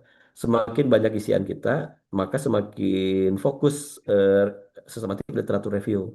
Makanya tadi kenapa riset questionnya pakai Peacock gitu ya, biar dimasukkan ke sini Peacock. Jadi nanti paper yang kita muncul ya sesuai dengan kriteria yang kita cantumkan berdasarkan framework Peacock tadi ya. Nah, kemudian kalau sudah jadi tampilan seperti ini halaman utamanya. Oh, nanti import reference. Nah, klik import. Nah, kemudian kita masukkan file .ris yang dari hasil digabungkan di Mendeley sama Jotero kan. Jadi kita udah gabung ini di Mendeley di Jotero gitu ya. Kita import masukkan ke sini. Ya, bagaimana caranya kayak gini? Siapkan file pop. Ya, ini .ris ya. Pop itu publish out Paris atau file dari Jotero ya. Ini .ris. Biasanya saya selalu dari Jotero. Kenapa? Karena saya menggabungkan dulu ya dari banyak paper. Nanti tampilannya seperti ini, ya, import from the file, ini pilih screen, kemudian hanya bisa import to screen, kemudian kalau sudah ini pilih file .risnya, kemudian import. Nanti jadilah seperti ini, teman-teman. Tuh, ada 935 paper, ya, 935 paper. Nah, otomatis nanti si confident itu bakal mengeliminasi yang duplikat. Nih, dari 935 ini ada yang 65 yang duplikat. Oh, dari 1.000 ya, dari 1.000 yang kita masukkan, kan batasnya 1.000 ya. 1.000 itu ada 65 yang duplikat, sehingga yang masuk screening adalah 935. 1.000 dikurangi 65, kayak gitu. Kemudian setelah beres, nah apa manfaat confidence mengeliminasi yang duplikat? Jadi kan tadi kita masukkan dari berbagai database ya. Kita masukkan dari Scopus, kita masukkan dari Scholar, kita masukkan dari Crossref, kita masukkan dari Springer. Pasti kan ada paper yang ke crawling 2 kali, 3 kali gitu ya. Makanya eh, bakal dihilangkan sama si confidence. Ya ini, yang duplikat otomatis dia ke remove. Jadi tahap pertama kita udah mengexclude dari 1.000, di exclude 65 karena yang duplikat jadi 935. Nah, tampilannya seperti ini. Jadi ada eh, beberapa yang duplikat yang sudah ke remove kayak gitu. Yang kedua baru title and abstract screening. Nah, title dan abstract screening ya wayah kita baca satu-satu abstraknya gitu ya. Kita klik di sini continue kan 935 ya. Kemudian kita lihat muncul tampilan seperti ini. Kemudian, nah ini mau relevan pilihannya ada 3. Kalau paper yang kita baca sekilas ya, abstrak ini tidak berkaitan dengan isu yang akan kita bahas, pilih no. Nah, kalau teman-teman pilih no, otomatis nanti ter-exclude, dikeluarkan dari data paper kita gitu ya. Tapi kalau masih ragu-ragu, pilih maybe. Nah, berarti nanti kita perlu baca ragu-ragu itu berarti kita perlu baca full papernya. Berarti pilih maybe. Tapi kalau pasti relevan, kita pilih yes. Kayak gitu. Nah, nanti tampilannya seperti ini. Misalnya ini tekan tombol yang sudah muncul di sini ya, continue. Kemudian muncul pilih yang sini ya, more relevan, yes, no-nya gitu ya. Kemudian jika belum ada full text-nya maka klik upload. Kita bisa mengupload sendiri full text sih. Kalau di sana biasanya yang berbayar yang nggak ada full text sih. Kalau yang open source, yang open access itu biasanya sudah ada. Kemudian kita upload file papernya. Kemudian kalau sudah kita klik upload. Kemudian kita cek setelah direview, tentukan apakah include atau exclude. Include itu artinya akan dimasukkan sebagai literatur review. Kalau exclude artinya akan dikeluarkan paper itu. Nah, jika memilih exclude, tampilkan alasannya. Kenapa mesti menampilkan alasan? Nah, alasan ini akan muncul sebagai analisis paper kita yang perlu diceritakan di papernya. Kayak gitu ya. Nah, kemudian ini extraction, nah terakhir di extraction. Extraction, eh, modelnya seperti ini nanti dapatnya. eh, Jika tombol sudah muncul ya klik di sini gitu ya, kemudian tampilan berikut dan lain-lain. Nah, kemudian hasilnya si Prisma itu di Confident itu bisa di download ya .doc. Atau bisa kita import CSV untuk masuk ke MS Excel ya untuk laporan analisa deskriptif, atau bisa bisa import dalam bentuk CRIS ya untuk VOS viewer. Nanti hasil Confident kayak gini teman-teman. Nah, Confident kayak gini. Jadi kita nanti bisa ngelihat contohnya ya, ini paper saya yang keterima di jurnal Q1. Ya. Ini ada totalnya ada 434 434 paper yang terdiri dari 400-nya dari Google Scholar, kemudian 34-nya dari Scopus. Nah, kemudian ini alasan di exclude ya. Jadi dari yang di exclude itu 163, jadi dari 434 kalau ini 163 tinggal 271. Kemudian dari 271 itu 196 saya exclude nih, karena tidak sesuai gitu ya dengan yang kita riset.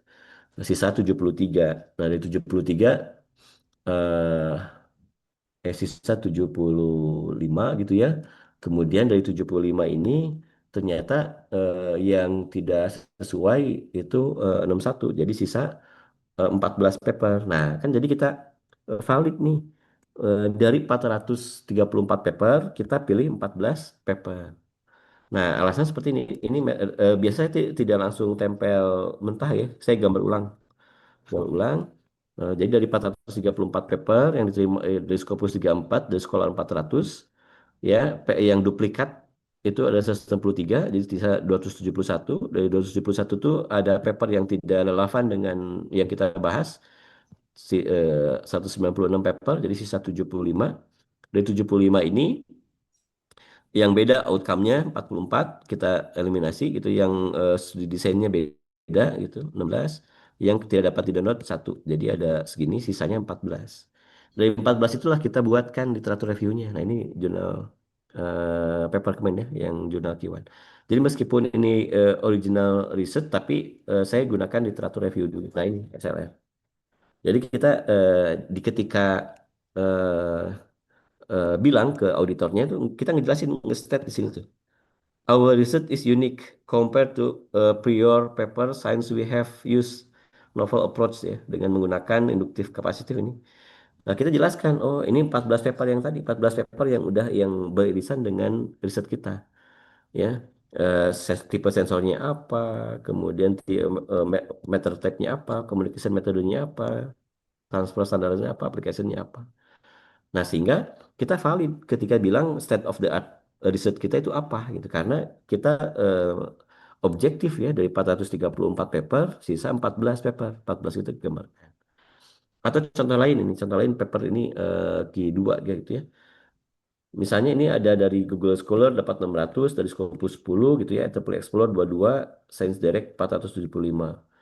Nah, kemudian ada yang duplikat 122, sisa 985. Kemudian yang dari abstrak dan title screening yang nggak cocok 597 ini pasti capek ya abstraknya tinggal dibaca kayak gitu ya. Tinggal di exclude include gitu ya di sini nih. Kemudian berarti itu hanya jadi 388. 382-nya kita remove. Kemudian sisanya ada 26. Nah, dari 26 ini kita tampilkan datanya ya sebagai literatur review. Dan ini alhamdulillah ya keterima di Q2 ya. Nah, kemudian ini kalau kita ingin melakukan analisa deskriptif gitu ya. Kita export gitu, kemudian muncul reference, kemudian pilih all data agar terklik semua gitu, klik ke dalam bentuk CSV. Nah, kemudian kita download. Nah, nanti tampilan seperti ini. Jadi kita dapat full paper di sini. Kemudian kita masukkan ada namanya selain systematic literature ada namanya bibliographic mapping dengan VOS Viewer. Nah, ini pakai aplikasinya download di sini ya, vosviewer.com. Kemudian klik VOS Viewer, kemudian run gitu ya, kemudian klik print, kemudian kita pilih kit map based on bibliography data, ini yang pilih yang ini yang tengah.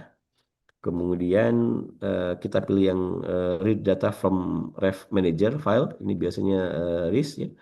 Kemudian browse file RIS yang udah kita dapatkan dari Zotero, kemudian klik next. Nah, nanti dapatnya seperti ini teman-teman. Nanti kita mau cari apa hubungannya, mau cari co-occurrence, mau co-authorship gitu ya, mau berdasarkan keyword, full counting. Nah, nanti digambarkan. Ini keyword-keyword yang muncul. Ini di jumlah dokumen. Bagusnya Fables Viewer ini membentuk cluster. Nah, jadi dari cluster ini kita bisa analisis. Oh, ternyata riset kita ini ada berapa cluster? Ini satu, dua, tiga, empat, lima, enam, tujuh, delapan. Nah, jadi ada 8 cluster yang terkait dengan riset kita. Nah, bahkan kita bisa buatkan heat map-nya. Ini heat map-nya gitu ya. Sehingga kita bisa tahu. Pak, kalau bingung analisisnya ya copy hasil VOS Viewer, masukkan ke ChatGPT ya, minta dianalisis. Tapi kalau bisa masukin ke ChatGPT dengan si eh, data. Data Excel-nya ya. Nah, terakhir bagaimana nge-reporting? Aduh, udah jam 9 ya. Nah, jadi cara bikin paper itu ada introduction, ada main body, sama conclusion, dan reference. Nah, di introduction ini yang kita tulis gitu ya, bukan identifikasi permasalahan, kemudian yang paling relevan, kemudian research gap, kemudian research gap yang diklaim kita tuliskan ya, kemudian ini contohnya ya.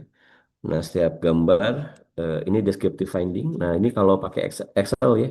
Q1 ada berapa paper, ya Q2 ada berapa paper, Q3. Ini bisa kita lengkapi ya di descriptive finding. Kemudian country setting dan lain-lain. Kemudian ini VWS viewernya dapat. Nah, kemudian ini untuk menjawab masing-masing dari research question yang tadi yang kita buat Peacock kayak gitu ya. Kemudian conclusion seperti ini.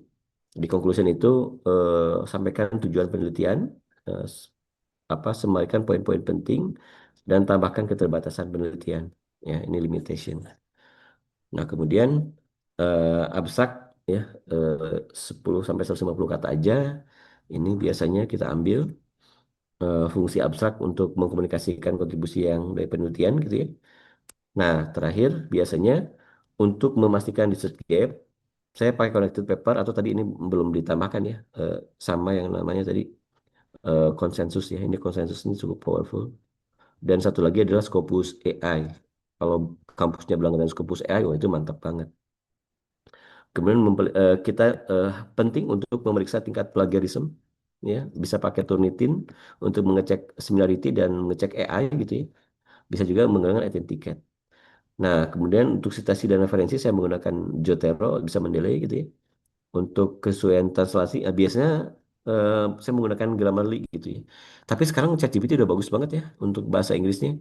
Jadi saya cukup, biasa saya pakai Grammarly dulu ya, tapi kalau sekarang cukup pakai ChatGPT. Kemudian mencari template jurnal, kemudian proofread trial, ya, ini bisa gunakan. Nah, kemudian bagaimana submit SLN jurnal, pastikan ya, submit paper itu ada ini literatur review paper ya. Jadi dia apa eh, menerima literatur review. Ini salah satu contoh paper literatur review yang bagus gitu ya. Ini literatur review juga kurang lebih seperti itu. Mohon maaf kalau waktunya kelebihan, mungkin kita bisa melanjut diskusi. Terima kasih. Mangga Pak Wahyu. Ya, ya, terima kasih Prof. Luar biasa. Ya, Eh, Memang literatur review yang apa ya, ini menjadi dasar gitu ya Prof ya. betul betul. Penting sekali untuk kita peneliti ataupun sekarang saat ini masih studi S2.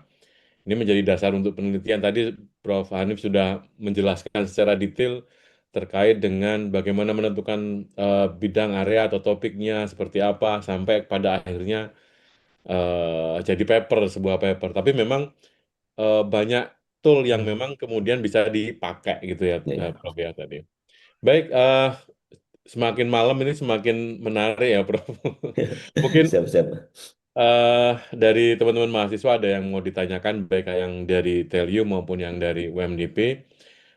Mangga, jika ada yang mau ditanyakan. Ya. Ini kayaknya langsung Oke. mulai. Oh, silakan. Mungkin ada Friska. Iya, Ya. eh, baik. Selamat malam, Pak. Terima Ya. kasih atas materinya yang sangat bermanfaat hari ini. Em, Tadi cukup banyak dimention ya, Pak, untuk beberapa metode dalam SLM sendiri. Hmm. Nah, tadi kan sempat dimention beberapa mengenai Prisma, lalu ada Spark for SLR. Nah, Ya. kalau dari eh, Pak Hanif sendiri, kira-kira adakah untuk metode lain dan kira-kira untuk memilih metode ini, adakah indikator khusus, Pak, dalam kita memilih apa? Apa kita bisa memilihnya secara random atau ada faktor lain? Jadi saat kita membuat SLR mungkin bisa menentukan metode SLR yang baik gitu, Pak. Terima kasih. Izin Prof, Ya. langsung dijawab atau Boleh kita tampung ya Prof ya? Langsung ya Lia. langsung dijawab aja, takut lupa. Oh ya, Iya, ya Prof. ya. Silakan. Biasanya saya pakainya confidence apa atau atas oke. Kalau untuk yang model semantik literatur review, tapi nanti yang paling penting, Francisca, bagaimana cara kita membahasnya? Ya, apakah membahasnya itu mau per cluster gitu ya? Ada jadi yang umum ya, namanya SLS Systematic Literature Review itu biasa pakai Prisma. Toolsnya bisa pakai Confident, bisa pakai Watasai Wake. Terus yang kedua bisa menggunakan bibliografi gitu ya. Nah itu biasanya menggunakan VOS viewer ya, itu cukup powerful juga hasilnya. Ini bentar, ini ada salah satu contoh paper ya, tentang yang apa yang tadi menggunakan model biblio, bentar, papernya itu,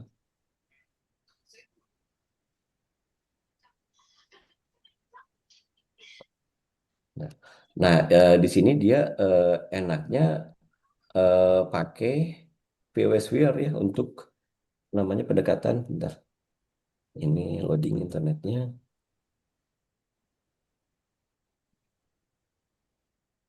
Jadi bisa berbagai macam cara ya, bisa menggunakan bibliotekan atau bisa juga menggunakan apa yang bagus itu berdasarkan tahun ya. Bentar, saya buka dulu filenya.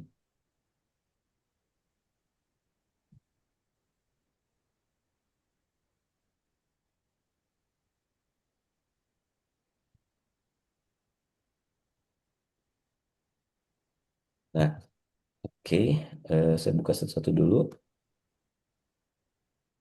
Aduh, lama ya. Nah, atau saya bahas dulu yang ini, yang apa menggunakan salah satu eh, paper yang eh, sama masuk bimbingan S3 saya.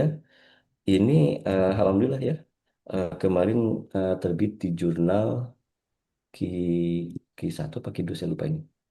Ini model papernya. Nah, seperti ini. Nah, ini yang tadi yang saya ceritakan historical review. Sambil yang nah historical review itu seperti ini. Jadi dia membagi-bagi ini keren bagus ya papernya gitu ya. Oh, ternyata dia nah ini. Jadi dia membagi perkembangan Internet of Things itu dari tahun ke tahun. Sudah 80 diceritakan. Ini disertai dengan bukti ilmiahnya. Dan papernya cukup fantastik juga ya.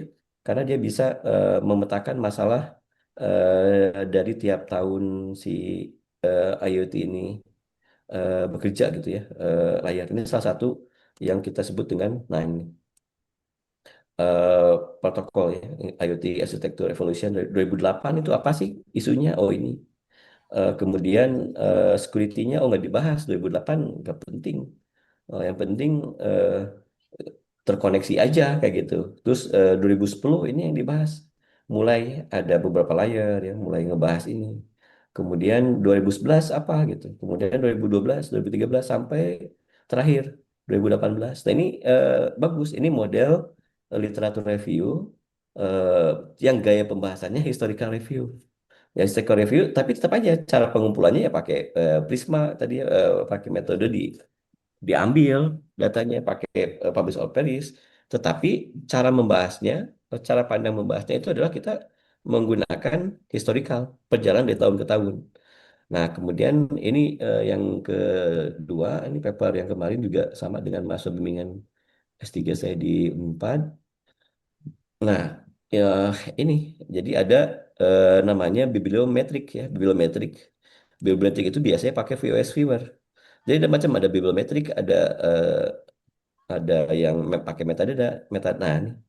Jadi kita ini apa salah satu bimbingan mahasiswa kita gitu ya. eh Alhamdulillah eh, baru proposal S3-nya udah Q2 gitu ya. Ini ada historical recent publication kita lihat gitu ya. Tahun 90 ngebahas apa, 2010 apa, 2020 apa kayak gitu. Kemudian kita gambarkan petanya ini map research. Ini cara bikin peta ini bagaimana pakai Excel ya. Kan tadi eh, ada namanya si CSV ya. Si CSV itu disimpan ke Excel yang kita save sebagai descriptive analytic. Nah, descriptive analytic itu nanti kita filter berdasarkan negara gitu. Di bawah negaranya berapa berapa nanti dapat nih ini dibuatnya pakai Excel biasa kayak gitu. Kemudian nah ini yang tadi VOS viewer ya. Jadi di sini ada beberapa cluster yang membahas tentang itu. Nah, ini bisa kita jadikan sebagai landasan paper. Ini kok ini pakai VOS viewer tapi berdasarkan co-citation. Cuman ini berdasarkan eh, apa eh, keyword yang dipakai gitu ya. Nah, ini berdasarkan heat map, final result itu bisa dibahas.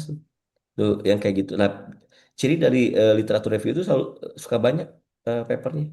Kayak gitu, kurang lebih seperti ini. Ya, ini contoh paper yang bisa kita gunakan. Atau satu lagi yang menggunakan model systematic literatur review. Bentar, ini jurnal namanya itu. Ini juga sama bimbingan, maksud saya kebetulan di Unpad itu saya membimbing 5 dokter gitu ya. Nah, ini juga sama ya, baru ujian proposal dia udah submit Q2. Dari mana? Dari literatur review. Lumayan, literatur review kan tidak perlu modal ya, tidak perlu pakai beli alat bahan gitu. Nah, ini di Wiley gitu ya, ini bimbingan saya S3 di Unpad. Nah, sama. Nah, ini pakai Prisma yang tadi saya jelasin. Tapi yang dari Confidence kita ambil Prisma. Nah, kemudian kita pakai VWS Viewer untuk mendapatkan hubungan antar keywordnya ya. Kemudian kita lihat paper Q1-nya ada berapa, Q2-nya berapa ya, Q4 discussion-nya. Nah, ini yang muncul itu ya, apa nama publisher-nya gitu ya. Kemudian ini kota, asal kotanya, asal negaranya. Nah, ini hasil state of the art-nya muncul. Nah, kemudian kita bagi dari hasilnya itu, misalnya, oh ternyata di smart farming itu ada bagian monitoring dan ada manajemen. Di bagian monitoring itu, kalau kita lihat di paper-paper itu ada yang membahas soil monitoring 10 paper, membahas soil and plant monitoring 4 paper, soil and wind monitoring 1 paper gitu ya. Kemudian yang membahas manajemennya ada bus monitoring, ada bus manajemen. Manajemennya ini. Nah, kebetulan riset dari mahasiswa S3, bimbingan mahasiswa S3 saya itu di manajemen nutrisi. Oh, berarti masih peluang risetnya masih bagus kayak gitu. Nah, ini dijadikan sebagai landasan proposal ya. Nah, kita di list itu macam-macam sensor, macam-macam mikrokontroller yang dipakai gitu ya, tipe komunikasinya, tipe aktuator dan lain-lain. Dan alhamdulillah ini bisa publish di Q2 kayak gitu. Jadi banyaklah paper-paper yang seperti ini. Atau juga kadang-kadang yang paling penting itu ketika paper apa original research kita itu, bentar saya lihatin, meskipun ini MDPI ya, tapi eh, di BRIN kalau sensor masih diakuin. Nah, ini saya lihatin, ini kan ada 2 paper saya yang awalnya di reject karena dia bilang, oh ini nggak jelas, apa namanya itu, novelty-nya nggak jelas gitu. Nah, supaya jelas saya masukkan, dan akhirnya setelah saya masukkan, kan biasanya screening awal tuh dari editor ya.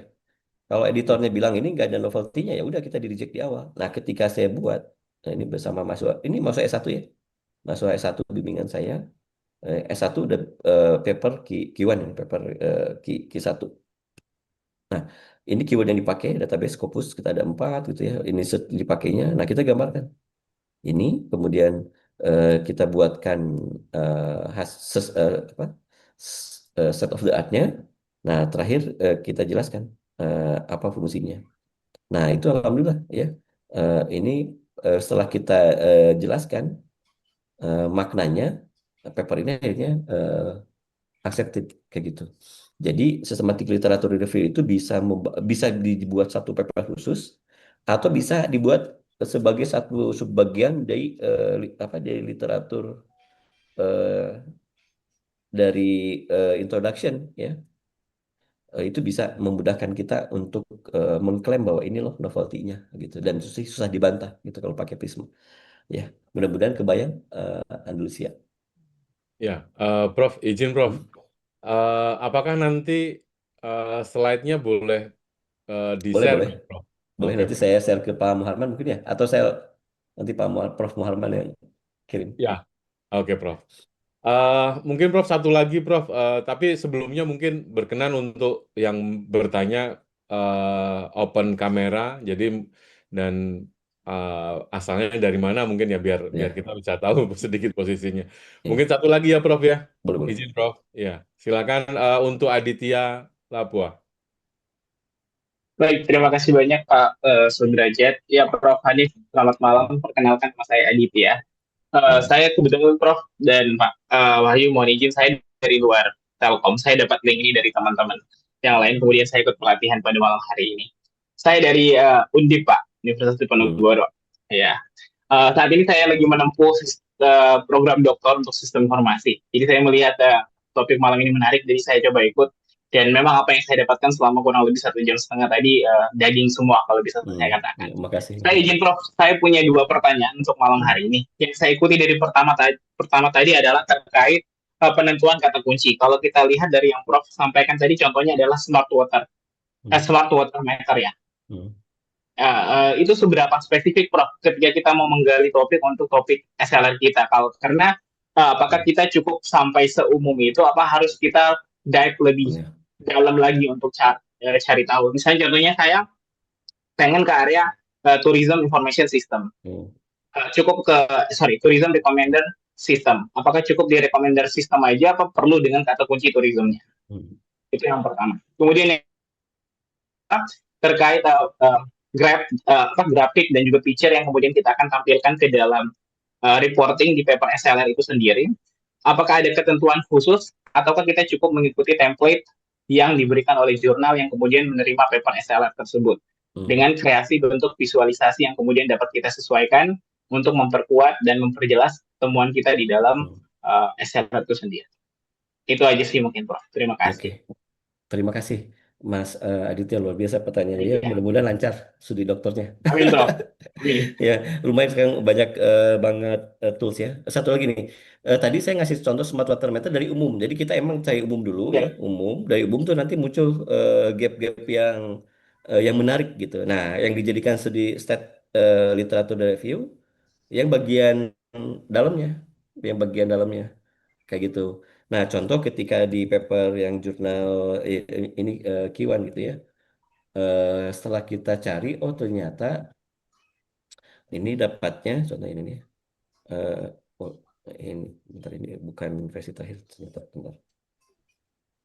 Ini itu biasanya kita langsung fokus ke titik masalahnya, apa yang mau kita bahas kayak gitu ya. Nah, contohnya seperti ini. Nah, ini lumayan. Nah, kan awalnya kita mulai ini topik tentang smart water prepaid ya. Saya ngembangkan prepaid water meter. Jadi ngisi token untuk meter air, tapi pakai Bluetooth nggak pakai keypad gitu ya datanya. Nah, permasalahannya ketika diambil, kita mulai fokus ini researchnya. Oh ternyata saya lebih fokus ke prepaidnya, ke prepaid water meter, ke flow atau ke water meter. Nanti langsung dipakai gitu ya. Nah kalau di sini saya lebih fokus ke ini kan ada search-nya nih, ada keyword yang dipakai ya. Ada beberapa keyword yang dipakai yang bisa dimanfaatkan itu seperti apa. Nah, biasanya kalau kita langsung ke khusus kan bingung.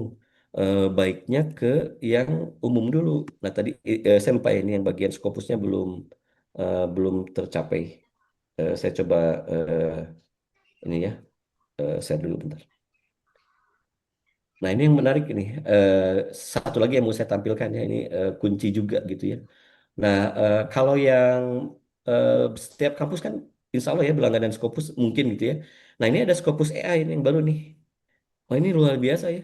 Nah contoh kasus kayak gini nih. Ketika saya klik di Scopus AI, ya kita masukin di search gap sama ya kata kuncinya smart water meter teknologi. Nah ini pasti bakal muncul ya, bakal muncul nih smart water meter nih. Ini topik utama yang muncul. Mau apa bahannya, mau yang dijadikan ya. Gap smart water itu bahkan dikasih hebat si Scopus ini ngasih tahu di teknologi ada ya di integration atau user adoption impact atau di regional disparities gitu ya, kita mau pakai mana, nah kita pilih salah satu ya. Eh, atau juga kita bisa advance analytic. Nah oh ini mau di advance analytic, nah, ini kayaknya bagus nih kita bahas bagaimana machine learning dengan IoT. Nah, berarti kita aja bikin SLR, Systematic Literature Review in misalnya Analytics for eh, Smart Metering misalnya. Oh, kita muncul nanti tipe-tipe mesin learning dipakai, terus perjalanan mesin learning yang dipakai bisa gitu ya. Atau mau ke energi harvesting, mau dipakai kayak gitu. Bahkan di Scopus AI ini dia apa mengasih jawaban ya, research gap itu ini Research Gap Smart Water Meter ini untuk integrasi user centric development strategi sangat eh, banyak lagi dibahas ya. Terus dia jelaskan mulai dibahas smart water itu tahun 2000 sampai 2024. Nah, kita bisa bagi-bagi tuh. Tahun 2000 sampai 2024 kita bisa bagi berapa perkembangan bagaimana perkembangan prepared smart water meter gitu ya. Kemudian mengaitkan beberapa cabang keilmuan. Ini menarik gitu ya. Kemudian bahkan si Scopus AI ini ngerinya tuh ya. Ini banyak gap-gap yang bisa kita pakai ya. Mau bahas apa nih? Mau bahas integrasi IoT dengan data analitik, ini papernya. Mau bahas tentang standar, bisa-bisa juga ini khusus untuk SLR. Misalnya, Systematic Literature Review for Standard and Protocol in Smart Metering, misalnya ya. Itu bisa. Kita kata kuncinya pakai kata kunci yang ada di sini. Ya. Kemudian key factor. Nah, sampai ke synthesis conclusion kalau di Scopus itu muncul. Ya. Jadi makanya kenapa di awal saya memulai dengan konsensus ya, kemudian saya mulai dengan dengan apa dengan connected paper gitu ya. Eh, kemudian saya mulai juga dengan knowledge map. Tujuannya apa? Tujuannya untuk mendapatkan keyword ya. Prior worknya seperti apa, derivative work sebenarnya. Nah, ini peluang kita nih di derivative work itu. Peluang kita untuk menulis systematic literature review. Karena kalau kita bahas smart water meter, oh, itu kan itu terlalu umum. Tapi kalau kita mau ke khusus kan bingung. Apa khusus dari smart water meter gitu ya, kan kita suka ngeblank gitu ya. Tapi dengan bantuan connected paper ya, dengan bantuan konsensus, dengan bantuan ini satu lagi Scopus AI ya, ini kita bisa langsung dikasih keyword-keyword apa yang mau kita pelajari gitu ya. Tuh, khusus untuk edge computing juga ada ini edge computing mantap juga misalnya ya. Systematic literature review edge computing for smart metering misalnya itu bisa sampai sejauh mana teknologi yang dipakai gitu ya. Bagaimana model machine learningnya, model deep learningnya kayak gitu. Macam-macam itu bisa dipakai. Ya, jadi kurang lebih kayak gitu. Jadi Mas Aditya, jadi kita bisa memanfaatkan yang lebih khusus. Nah, supaya mendapatkan yang lebih khusus ya kita pakai yang secara general dulu kayak gitu. Terus yang kedua, eh, bagaimana untuk reportingnya? Nah, untuk reportingnya ya kita tentu saja menggunakan template dari si publishernya. Nah, biasanya kalau Prisma lebih baik digambar ulang gitu ya, jangan bawaan confidence. Kita gambar ulang dengan kita. Tetapi kalau VWS Viewer digambar ulang susah kayak gitu ya.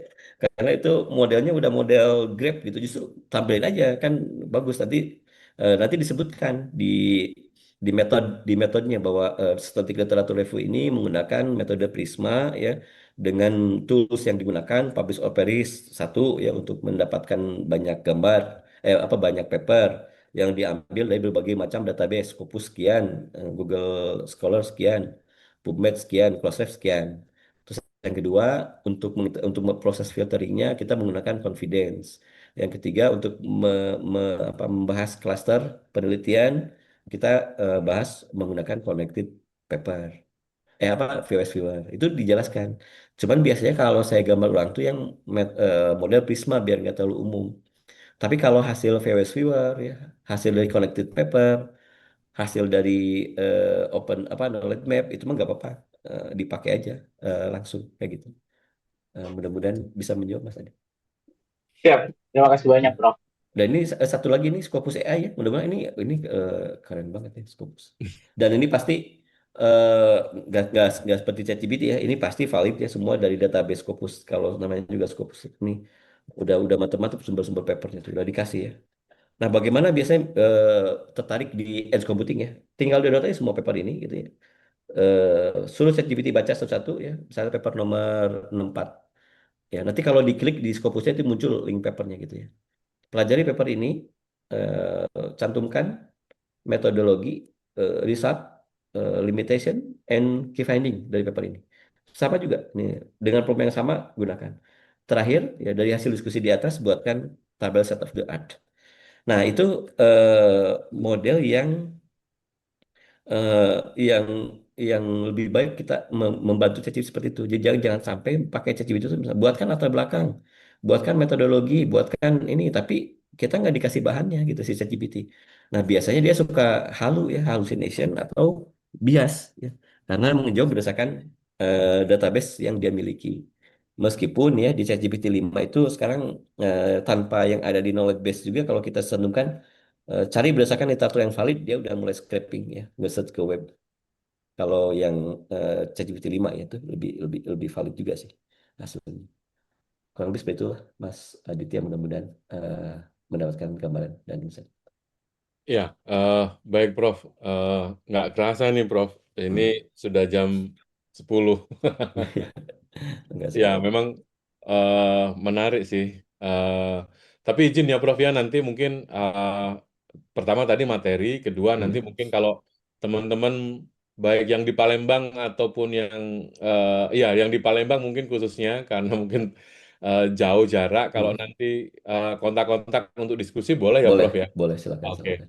terima kasih Prof. Dan teman-teman mungkin izin Prof kalau terakhir kita sebelum di closing kita foto Oh dulu boleh, boleh nggak Prof boleh sebagai boleh. dokumentasi Prof. Eh, Silakan. Teman-teman mungkin berkenan untuk buka kameranya sehingga kita bisa ini sebagai bukti ya. Oke. Ini ada enam slide, jadi saya akan foto 6 slide. Eh, saya yang pertama, oke, satu, satu lagi, slide kedua, oke, slide ketiga,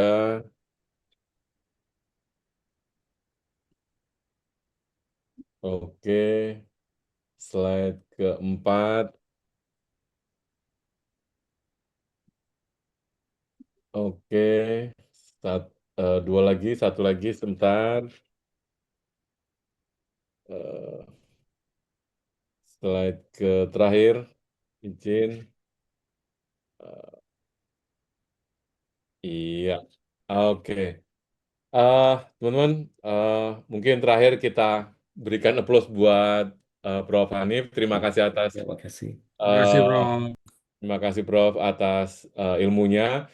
Mudah-mudahan apa yang disampaikan malam ini bisa memberikan insight bagi kita. Sekali lagi, nanti sudah absen semuanya, di absen tadi sudah diberikan di pertengahan.